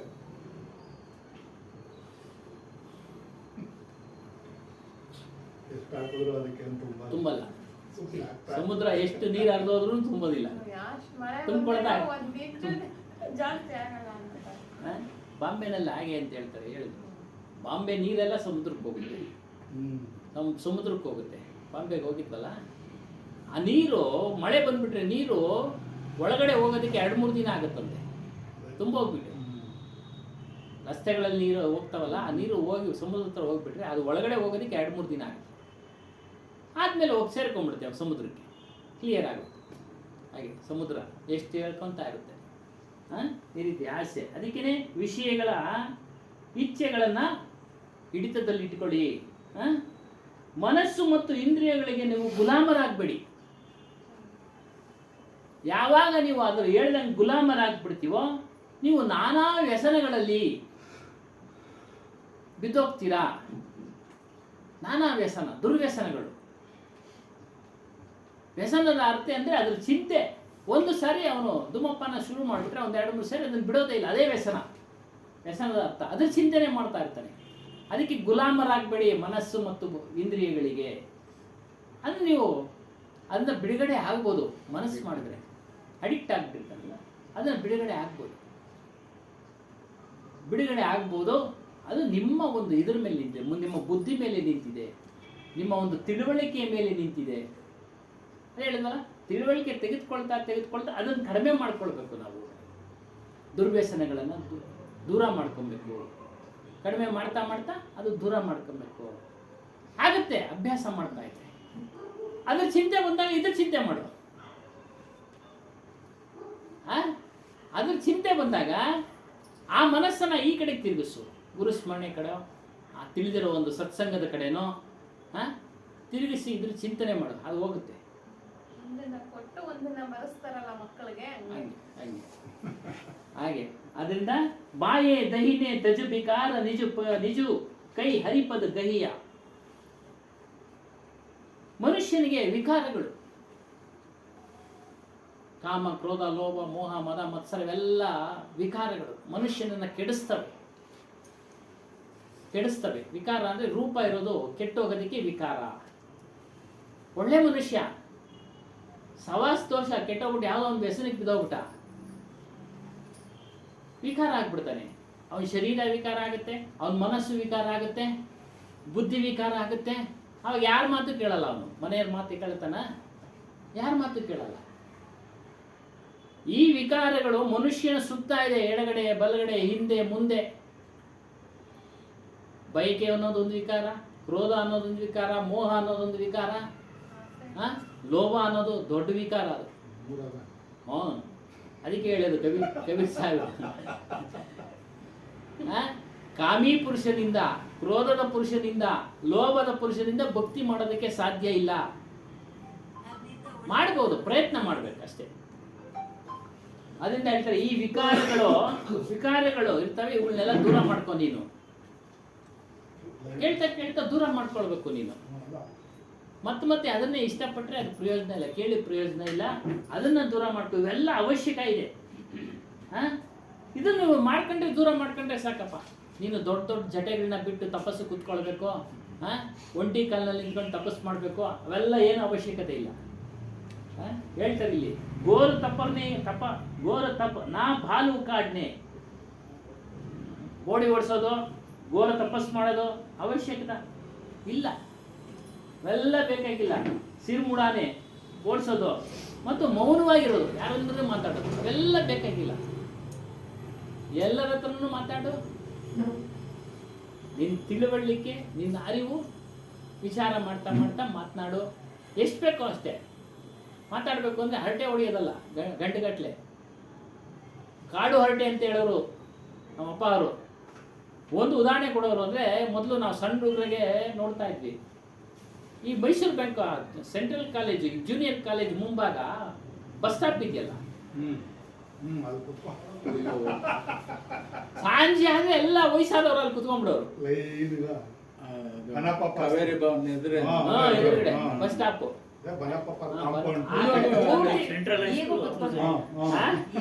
ಈಗಲೂ ಕುತ್ಕೊಂತಾರೆ, ಕಡಿಮೆ. ಅದಕ್ಕೆ ಹೇಳೋರು, ಕಪಿಗಳು ನೋಡ್ದಂಗೆ ನೋಡ್ತಾ ಇರ್ತಾರೆ ಕುತ್ಕೊಂಡು. ಅವ್ರ ಮಕ್ಕ ಇವ್ರ ಮಕ್ಕ ಅವ್ರ ಮಕ್ಕ ನೋಡಿದ್ರೆ ಏನ್ ಬರುತ್ತೆ ನಿಮ್ಗೆ? ಎಷ್ಟು ಹೊರಟಾಗಿ ಹೇಳೋರು. ಇವಾಗೆಲ್ಲ ಅವೆಲ್ಲ ಹೇಳಕ್ಕಾಗಲ್ಲ. ನಾವು ಹೊರಟಾಗಿ ಹೇಳಿದ್ರೆ ಯಾರು ಬರಲ್ಲ ಸತ್ಸಂಗಕ್ಕೆ. ಅದೇ ಕಪಿಗಳು ನೋಡ್ಕೊಂಡಾಗ ಅವ್ರ ಮುಖ ಇವ್ರು ನೋಡೋದು, ಇವ್ರ ಮುಖ ನೋಡೋದು, ಏನ್ ಪ್ರಯೋಜನ? ಅದೇ ಕಪಿಗಳು ಹಂಗೆ ತಾನೆ, ಹಿಂಗೆ ನೋಡ್ತಾವ. ಅಂತ ಹಂಗೆ ನೋಡ್ಕೊಂಡು ಕೂತು ಏನು ಪ್ರಯೋಜನ? ಒಂದು ಭಜನೆ ಮನೆಗೆ ಹೋಗು, ಒಂದು ಸತ್ಸಂಗ ಮಾಡು, ಒಂದು ಒಳ್ಳೆ ವಿಚಾರ 4-6 ಜನ ಸೇರಿಸಿ ಮಾತಾಡಿ, ಆಗೋದಿಲ್ವಾ? ಏನು ಸಿಗುತ್ತೆ ಅದರಿಂದ ನಿಮಗೆ? ಕುತ್ಕೊಂಡಾಗೇನೆ ಹೋಗಿ ಬರೋರೆಲ್ಲ ಏನು ಅನ್ಕೊಂತಾರೆ ನೋಡಿ, ಎಷ್ಟು ಪುಣ್ಯವಂತರು, ಏನೋ ಒಂದು 66 ಚೆನ್ನಾಗಿ ದುಡ್ದು ಇವತ್ತು ಆರಾಮಾಗಿದ್ದಾರೆ ಅಂತ. ನಮಗೂ ಒಂದೊಂದು ಬೇಜಾರಾದಾಗ ಈ ಸೀರೆ ಹೊತ್ತು ಬಂದಾಗ ನಾವು ಯಾವಾಗ ಬಂದ್ರೆ ಸಾಕಪ್ಪ ಇದಕ್ಕೆ ಅಂತೀವಿ. ಇರ್ಬೇಕು, ಸ್ನೇಹಿತರ ಜೊತೆ ಇರಬೇಕು, ಸ್ನೇಹಿತರ ಎಲ್ಲ ಚರ್ಚೆ, ಇತಿಮಿತಿ. ಇತಿಮಿತಿ ಅಷ್ಟೇ, ಚಿಂತನೆ, ಅದಕ್ಕೊಂದು ಟೈಮ್ ಅಷ್ಟೇ. ಜ್ಞಾನ ಇರೋರು ಜೊತೆಗಿದ್ರೆ ಅದು ಅದು ಬೇರೆ ಬೇರೆ. ಚಿಂತನೆಗಳಿರ್ತವೆ. ಏನು ಇಲ್ಲಿದ್ದವ್ರು ಇದ್ದಾಗ ಅವ್ರದ್ದು ಅದೇ ಅದು ಇದು ನೋಡೋದೇ. ನಾವು ಸೇರ್ತೀವಿ. ನಂಜುಂಡಪ್ಪ ಅವ್ರು ಬರ್ತೀನಿ ಅದು ಬರಲಿಲ್ಲ. ಬೆಳಿಗ್ಗೆ ನಾನು ಸಿಟಿನಲ್ಲಿದ್ದರೆ ಸೇರ್ತೀನಿ, 1 ಗಂಟೆ ನಮ್ಮ ಟೈಮ್ ಅಷ್ಟೇ. ಅಲ್ಲಿ ಏನಾದರೂ ಕಾಫಿ ಕುಡಿಯೋದು, ಏನಾದರೂ ಆರೋಗ್ಯದ ಬಗ್ಗೆ, ಏನಾದರೂ ರಾಜಕೀಯದ ಬಗ್ಗೆ, ಇಷ್ಟೇ. ಬೇರೆ ವಿಚಾರಗಳು ನಾವು ಮಾತಾಡೋಕ್ಕೆ ಹೋಗಲ್ಲ. ನಿಮ್ಗೆ ಜವಾಬ್ದಾರಿ ಐತೆ ಮಾತಾಡ್ತಾರೆ. ಅಲ್ಲಲ್ಲ, ಅವರು ಮಾತಾಡಲ್ಲ, ಅವ್ರೂ ಮಾತಾಡಲ್ಲ. ನಮಗೇನು ಗೊತ್ತಾ, ಸಿಕ್ಕಿದ್ರೆ ಸಾಕಂತ ನಮ್ಮ ಜೊತೆಗೆ ನಮಗೆ ಹೇಳಿದ್ದು. ಈ ವಿಚಾರಗಳನ್ನ ಸತ್ಸಂಗದ ಒಂದೊಂದು ವಿಚಾರಗಳನ್ನು ಹೇಳ್ತಾ ಇರ್ತೀನಿ ಅವರಿಗೆ ವಿಚಾರಗಳನ್ನ ಒಂದೊಂದು ಹೇಳ್ತಾ ಇರ್ತೀವಿ. ಬರ್ತಾರೆ, ಮೊನ್ನೆನೂ ಬಂದಿದ್ರು ಪೂಜೆಗೆ ನಂಜುಂಡಪ್ಪನವರು. ಸತ್ಸಂಗ ಮುಗೀತು, ಒಬ್ರೇ ಎಲ್ಲ ಬರೋದು, ಈಗ ಬೇರೆ 2-3 ಅಷ್ಟೇ ಸರ್, ನಾವು ಜಾಸ್ತಿ ಜನ ಈಗ ಇಲ್ಲ. ಸ್ವಾಮಿ ಒಂದೇ ಒಂದು please. ಇವಾಗ ನಾವೇನು ಇದು ಸತ್ಸಂಗ ಏನೇನೋ ಹೇಳ್ತೀವಲ್ಲ ಸುಮ್ಮನೆ, ಇದು ಮನುಷ್ಯ ಇರಲಿ, ಇದು ನಿಮ್ದೆಲ್ಲ ಒಂದು ಸೈಡ್ಗೆ ಇಟ್ಬಿಟ್ರೆ ನನಗೆ ಹೇಳ್ರಿ ಒಂದು ಸ್ವಲ್ಪ. ಮೊದಲು ಯಾವ ಗ್ರಂಥದಲ್ಲಿದೆ, ಯಾರು ಇದು ಯಾರು ಧರ್ಮ, ಯಾವ ಧರ್ಮದಲ್ಲಿ ಬಂತು ಇದು ಮನುಷ್ಯ ಮೊದಲು ಹೇಗೆ ಹುಟ್ಟುದು ಅಂತ ಹೇಳ್ಬಿಟ್ಟು ಸೈನ್ಸ ಇಲ್ಲ ನೀವು ಯಾವ ಧರ್ಮರು ನಮಗೆ ಕಂಡುಹಿಡಿದಿದ್ದು, ಯಾವ ಥರ ಬಂತು ಮನುಷ್ಯ ಅಂತ ಸ್ವಲ್ಪ ಹೇಳಿ ಅಂತಾರೆ ನಮಗೆ. ವಿಜ್ಞಾನ ಹೇಳ್ತಾ ಇದೆ ಮಾನವನಿಂದ ಮನುಷ್ಯ ಆದ ಅಂತ, ಮಾನವನಿಂದ ಮನುಷ್ಯ ಆದ ಅಂತ ವಿಜ್ಞಾನ ಹೇಳ್ತಾ ಇದೆ. ಮಂಗನಿಂದ ಮನುಷ್ಯ. ಅದೇ ಪ್ರಶ್ನೆ ಇವ್ರು ಕೇಳಿದ್ದು, ಮಂಗನಿಂದ ಮನುಷ್ಯ ಆಯ್ತು ಅದೆಂಗೆ ಅಂತ. ಪ್ರಾಣಿಗಳು ಸ್ವಾಭಾವಿಕ ಡಾರ್ವಿನ್ ಥಿಯರಿ ಅಂತ ಬರ್ತದೆ, ಡಾರ್ವಿನ್ ವಿಕಾಸವಾದ ಅಂತ. ಆ ಡಾರ್ವಿನ್ ಅಂತಕ್ಕಂಥ ವಿಕಾಸವಾದದ ಪ್ರಕಾರ ಮಂಗನಿಂದ ಮಾನವ ಅಂತ ಅವನು ಹೇಳ್ಬಿಟ್ಟ. ಅದನ್ನು ಇವತ್ತು ಎಲ್ಲರೂ ಪಾಠದಲ್ಲಿ ಕೇಳ್ಕೊಂಡು ಹೋಗ್ತಾವ್ರೆ. ಆದರೆ ಡಾರ್ವಿನ್ ವಿಕಾಸವಾದದ ಪ್ರಕಾರ ಮಂಗನಿಂದ ಮಾನವನೇ ಆಗಿರೋದು ನಿಜ ಆಗೋದಾದ್ರೆ ಇವತ್ತು ಮಂಗಗಳಾಗಿ ಅವೆಲ್ಲ ಯಾಕೆ ಮನುಷ್ಯ ಆಗಲಿಲ್ಲ ಅನ್ನೋದು ಪ್ರಶ್ನೆ. ಒಂದು ಕತೆ ಹೇಳಿದ್ದೀರ ಸುಮ್ಮನೆ, ಯಾರೋ ಭಕ್ತಾದಿಗಳು ಮಾತಾಡಿ ಯಾರೋ ಒಬ್ರು, ನೀವು ಸಾಕ್ಷಿ ನೀವಿದ್ರೆ ಅವತ್ತು ಅಂತ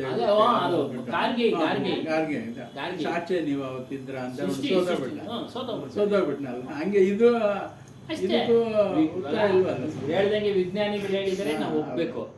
ಆದ್ರೆ ಪುರಾಣ ಪುಣ್ಯ ಗ್ರಂಥಗಳು ಅವಲ್ಲ, ಅದ್ರ ಸಾಕ್ಷಿಯಾಗಿ ನಾವು ನಂಬೋದು. ನಾವು ನೋಡಿದೀವ ಅಂದ್ರೆ ನಾವು ನೋಡಿಲ್ಲ ಅಂತಾನೆ ಹೇಳೋದು. ಸದಾಶಿವಗಳೇ, ಇದರ ಮೂಲಕ ಹೊರಟೋಗ್ಬಿಟ್ರೆ ಎಲ್ಲಿಗೆ ಹೋಗ್ತದೆ ಇದು ಅಂತಂದ್ರೆ, ಆಧುನಿಕ ಮಾನವ ಅತಿ ಬುದ್ಧಿವಂತ ಜ್ಞಾನಿ ಅನ್ಸ್ಕೊಂಡಿರೋನು ಕಂಪ್ಯೂಟರ್ಗಳು ಕಂಡಿಡಿದ್ಯಾರು? ಈಗಿನ ಮನುಷ್ಯ ಕಂಪ್ಯೂಟರ್ಗಳನ್ನ ರೂಪಿಸ್ಬಿಟ್ಟು ಏನು ಪ್ರಶ್ನೆ ಕೇಳಿದ್ರು ಉತ್ತರ ಕೊಡ್ತಕ್ಕಂಥ ಕಂಪ್ಯೂಟರ್ನ ರೆಡಿ ಮಾಡಿಬಿಟ್ಟ ಮೇಲೆ ಏನೇ ಪ್ರಶ್ನೆ ಕೇಳಿ ಉತ್ತರ ಕೊಡಬೇಕದು, ಅದನ್ನು ರೆಡಿ ಮಾಡಿಬಿಟ್ರು. ಮೊದಲನೇ ಪ್ರಶ್ನೆ ನಾವೇ ಕೇಳಬೇಕು ಅಂತ ಅವ್ರಿಗೆ ಅನ್ನಿಸ್ತು. ಅದರಲ್ಲೂ ಒಬ್ಬ ವಿಜ್ಞಾನಿ ಒಂದು ಪ್ರಶ್ನೆಯನ್ನು ಫೀಡ್ ಮಾಡೋದು, ಅದಕ್ಕೆ ಈ ಜಗತ್ತಿನ ಸೃಷ್ಟಿ ಹೇಗಾಯಿತು ಅದು ಪ್ರಶ್ನೆ ಕಳಿಸ್ದ. ಅದಕ್ಕೆ ಕಂಪ್ಯೂಟರ್ನಲ್ಲಿ ಮಿಷಿನ್ ತಿರುಗಿದ್ವು, ಗಾಲಿ ಚಕ್ರ ತಿರುಗ್ತು, ಲೈಟ್ ಬಂತು, ಒಂದು ಶೀಟು ಹೊರಗಡೆ ಬಂತು, ಬಿಲ್ ಬಂದಂಗೆ ಎಲೆಕ್ಟ್ರಿಕ್ ಬಿಲ್ ಬಂದಂಗೆ ಶೀಟ್ ಬಂತು. ಅದರಲ್ಲಿ ಏನು ಬಂತು, ಈ ಜಗತ್ತಿನ ಸೃಷ್ಟಿ ಹೇಗಾಯಿತು ಅಂತ ಒಂದು ಪ್ರಶ್ನೆ ಕಂಪ್ಯೂಟರ್ ಕೊಟ್ಟು ಉತ್ತರ ಏನಿತ್ತು ಗೊತ್ತಾ? ಆ ಭಗವಂತನಿಗೆ ಗೊತ್ತು. ಇಷ್ಟೇ ಸ್ವಾಮಿ. ಫೀಡ್ ಮಾಡಿದ್ರು ಫೀಡ್ ಮಾಡಿದ್ರು ಆ ರೀತಿ ಅಷ್ಟೇ. ಗೊತ್ತಿಲ್ಲ ಅಂದಾಗ ಅದನ್ನ ಆ ರೀತಿ ಫೀಡ್ ಮಾಡಿದ್ರು ಅದೇ ಉತ್ತರ ಬಂತು. ಈ ವಿಚಾರ ನಾನು ಆನೇಕಲ್ಲಲ್ಲಿ ಕಬೀರು ಮುಸ್ಲಿಮರು ಅನ್ನೋ ಒಂದು ವಿಚಾರಕ್ಕೆ ಅವ್ರಿಗೆ ಹೇಳಿದೆ. ಅವರು ನಮ್ಮ ಅಕ್ಕ ಅವರು ಅಧ್ಯಕ್ಷರು, ಇಲ್ಲ ಸ್ವಾಮಿ ಆ ರೀತಿ ಎಲ್ಲ ಹೇಳ್ಬೇಡಿ ನೀವು, ಅವ್ರು ಮುಸ್ಲಿಮರಲ್ಲ ಹಾಗೆ ಹೀಗೆ ಅಂತ ಹೇಳ್ಬಿಟ್ರು. ಮುಸ್ಲಿಮರು ಪೋಷಣೆ ಮಾಡಿದ್ದಾರೆ ಅಂತ ಅಲ್ಲಿ ಚರ್ಚೆ ಆಗೋಯ್ತು, ಅಲ್ಲಿ ಸುಮ್ಮನೆ ಮಾಡಿದ್ರು. ಕೊನೆಗೆ ನಂದೇ ಭಾಷಣ. ನಾನು ಹೇಳಿದೆ, ಕಂಪ್ಯೂಟರ್ ಫ್ರೀ ಮಾಡಿದವ್ರು ಯಾರು? ಅವ್ರು ಹೇಳಿದ್ರು, ಗೂಗಲ್ನಲ್ಲಿ ನೋಡ್ರಿ ಸಾಕ್ಷಿ ಅದೇ ನಮಗೆ ಅಂದರು. ಮುಸ್ಲಿಮರು ಅಂತೇಳಿ ಗೂಗಲ್ ತುಂಬಿದವ್ರು ಯಾರು ಸ್ವಾಮಿ? ಮನುಷ್ಯನೇ. ಮನುಷ್ಯ. ಇವಾಗ ಎಲ್ಲ ವಿಚಾರಗಳು ಗೂಗಲ್ ತುಂಬಿದ್ದಾರು ಮನುಷ್ಯನೇ. ಮನುಷ್ಯ ಏನೆಲ್ಲ ತುಂಬಿದ್ದಾನೆ ಅದನ್ನ ತೆಗೆದ್ರೆ ಬರ್ತಾ ಇದೆ. ನೋಡಿ, ಇದು ಕಂಪ್ಯೂಟರಲ್ಲೇ ಬಂದಿದ್ದು. ಅದನ್ನ ಅಲ್ಲಿ ತುಂಬಿದ್ದಾರೆ ವಿಚಾರಗಳನ್ನ.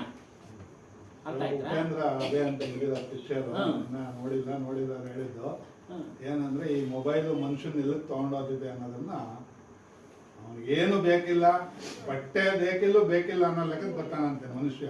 ಮುಂದಕ್ಕೆ ನನಗೆ ಸಾಕು ಮೊಬೈಲ್ ಒಂದಿದ್ರೆ ಸಾಕು, ಕಂಪ್ಯೂಟರ್ ಒಂದಿದ್ರೆ.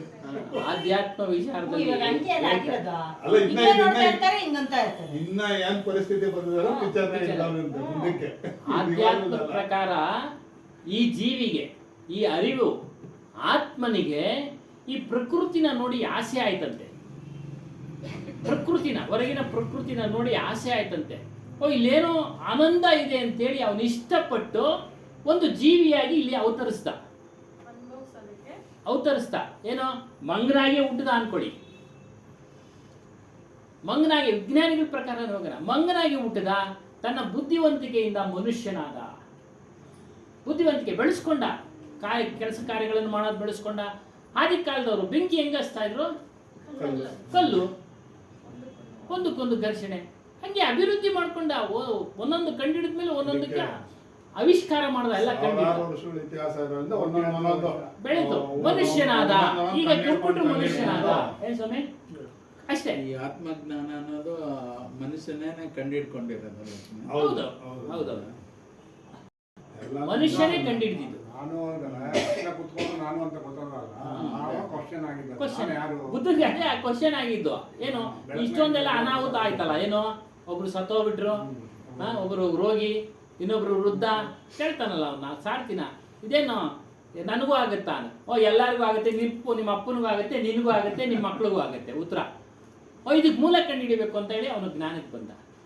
ಆಗ ಅವನಿಗೆ ಅರಿವಾಯ್ತು, ಇದೆಲ್ಲ ಸಹಜ, ಎಲ್ರಿಗೂ ಆಗುವಂಥದ್ದು.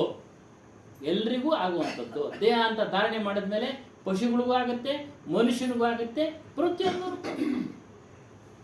ನಾವೇನ್ ಮಾಡಿದ್ರು ಕಾಪಾಡಕ್ಕಾಗಲ್ಲ, ಅಷ್ಟೇ. ಇನ್ನು ಕಾಪಾಡೋದು ಯಾವುದು ಅಂದ್ರೆ, ಹುಟ್ಟು ಸಾವು ಬಂಧನ ಬಿಡುಗಡೆ ಮಾಡೋದು, ಕಾಪಾಡೋದು ಯಾವುದು ಅಂದ್ರೆ ನಮ್ಮ ಸ್ವರೂಪ, ನಮ್ಮ ಅರಿವು, ನಮ್ಮ ಆತ್ಮ, ನಮ್ಮ ಸತ್ಯನಾಮ. ಹಾಗಾಗಿ ಇನ್ನು ಇದೆ, ಮುಂದಿನ ವಾರ ವಿಚಾರ ಮಾಡೋಣ ಸ್ವಾಮಿ. ಬಹಳ ಚೆನ್ನಾಗಿತ್ತು ಅನ್ಸುತ್ತೆ ವಿಚಾರ, ಎಲ್ಲರೂ ಸೇರಿ ಮಾಡಿದ್ರು. ಯಾವ್ದು ಬಂದ್ರೂ ಅದು ನಮ್ದು ಏನ್ ಧ್ಯೇಯ ಐತೆ ಅಷ್ಟಕ್ಕೆ ಬರ್ಬೇಕು, ಅದು ಬರ್ಬೇಕು. ಅದಕ್ಕೆ ಹರಿ ಯಾರು ಅಂದ್ರೆ ನಮ್ಮ ಸ್ವರೂಪ. ಹರಿಯ ಅರ್ಥ ಏನು ಅಂದ್ರೆ ನಾಶ ಮಾಡ್ತಕ್ಕಂಥವನು, ಹರಿದಾಕಂಥವನು, ನಮ್ಮ ಭವಬಂಧನಗಳನ್ನು ನಾಶ ಮಾಡ್ತಕ್ಕಂಥವನು ನಮ್ಮ ಆತ್ಮವೇ ಹೊರತು ಬೇರೆ ಯಾರೂ ಸಾಧ್ಯವಿಲ್ಲ. ಯಾವ ಈಶ್ವರನು ಸಾಧ್ಯ ಇಲ್ಲ, ಯಾವ ಬ್ರಹ್ಮನೂ ಸಾಧ್ಯ ಇಲ್ಲ. ಕೈವಾರ ತಾತಯ್ಯನವರು ಹೇಳಿದ್ರೆ ಆತ್ಮವೇ ಪರಮಾತ್ಮ. ಆ ಪುಸ್ತಕ ತರಲಿಲ್ಲ, ಭಾರ ಜಾಸ್ತಿ ಆಗ್ಬಿಡ್ತಿದೆ ಅಂತ. ಅದಕ್ಕೆ ರಮಣ ಮಹರ್ಷಿಗಳು ತಂದೆ. ನೆನ್ನೆಲ್ಲ ಅದೇ ವಿಚಾರ.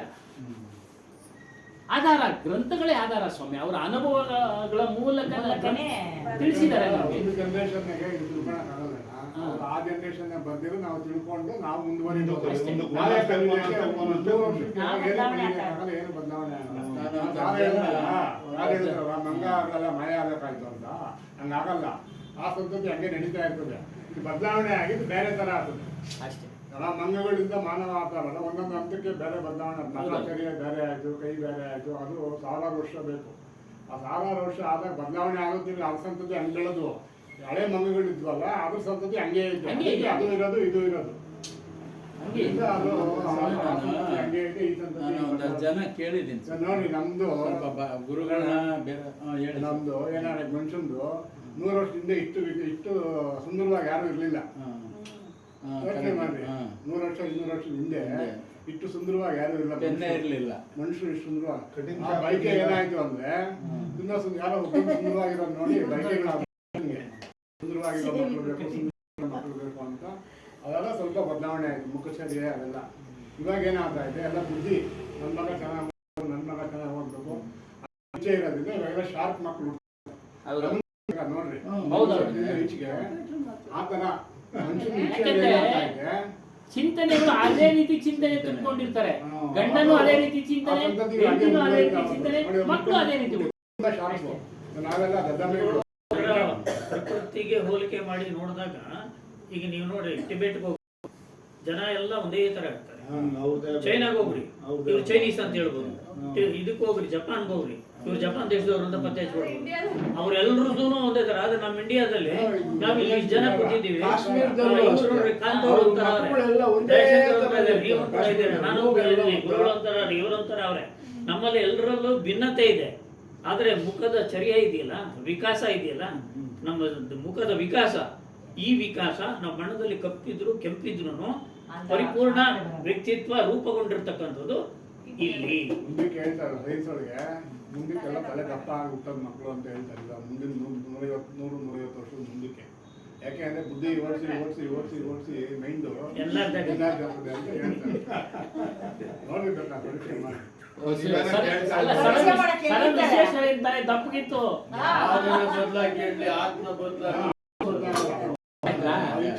ಹಂಗೆ ಮನಸ್ಸಿನ ಭಾವನೆಗಳೇನೆ ನಮ್ಮನ್ನ ಹಿಂಗೆಲ್ಲ ಮಾಡಿದೆ ಅಂತ.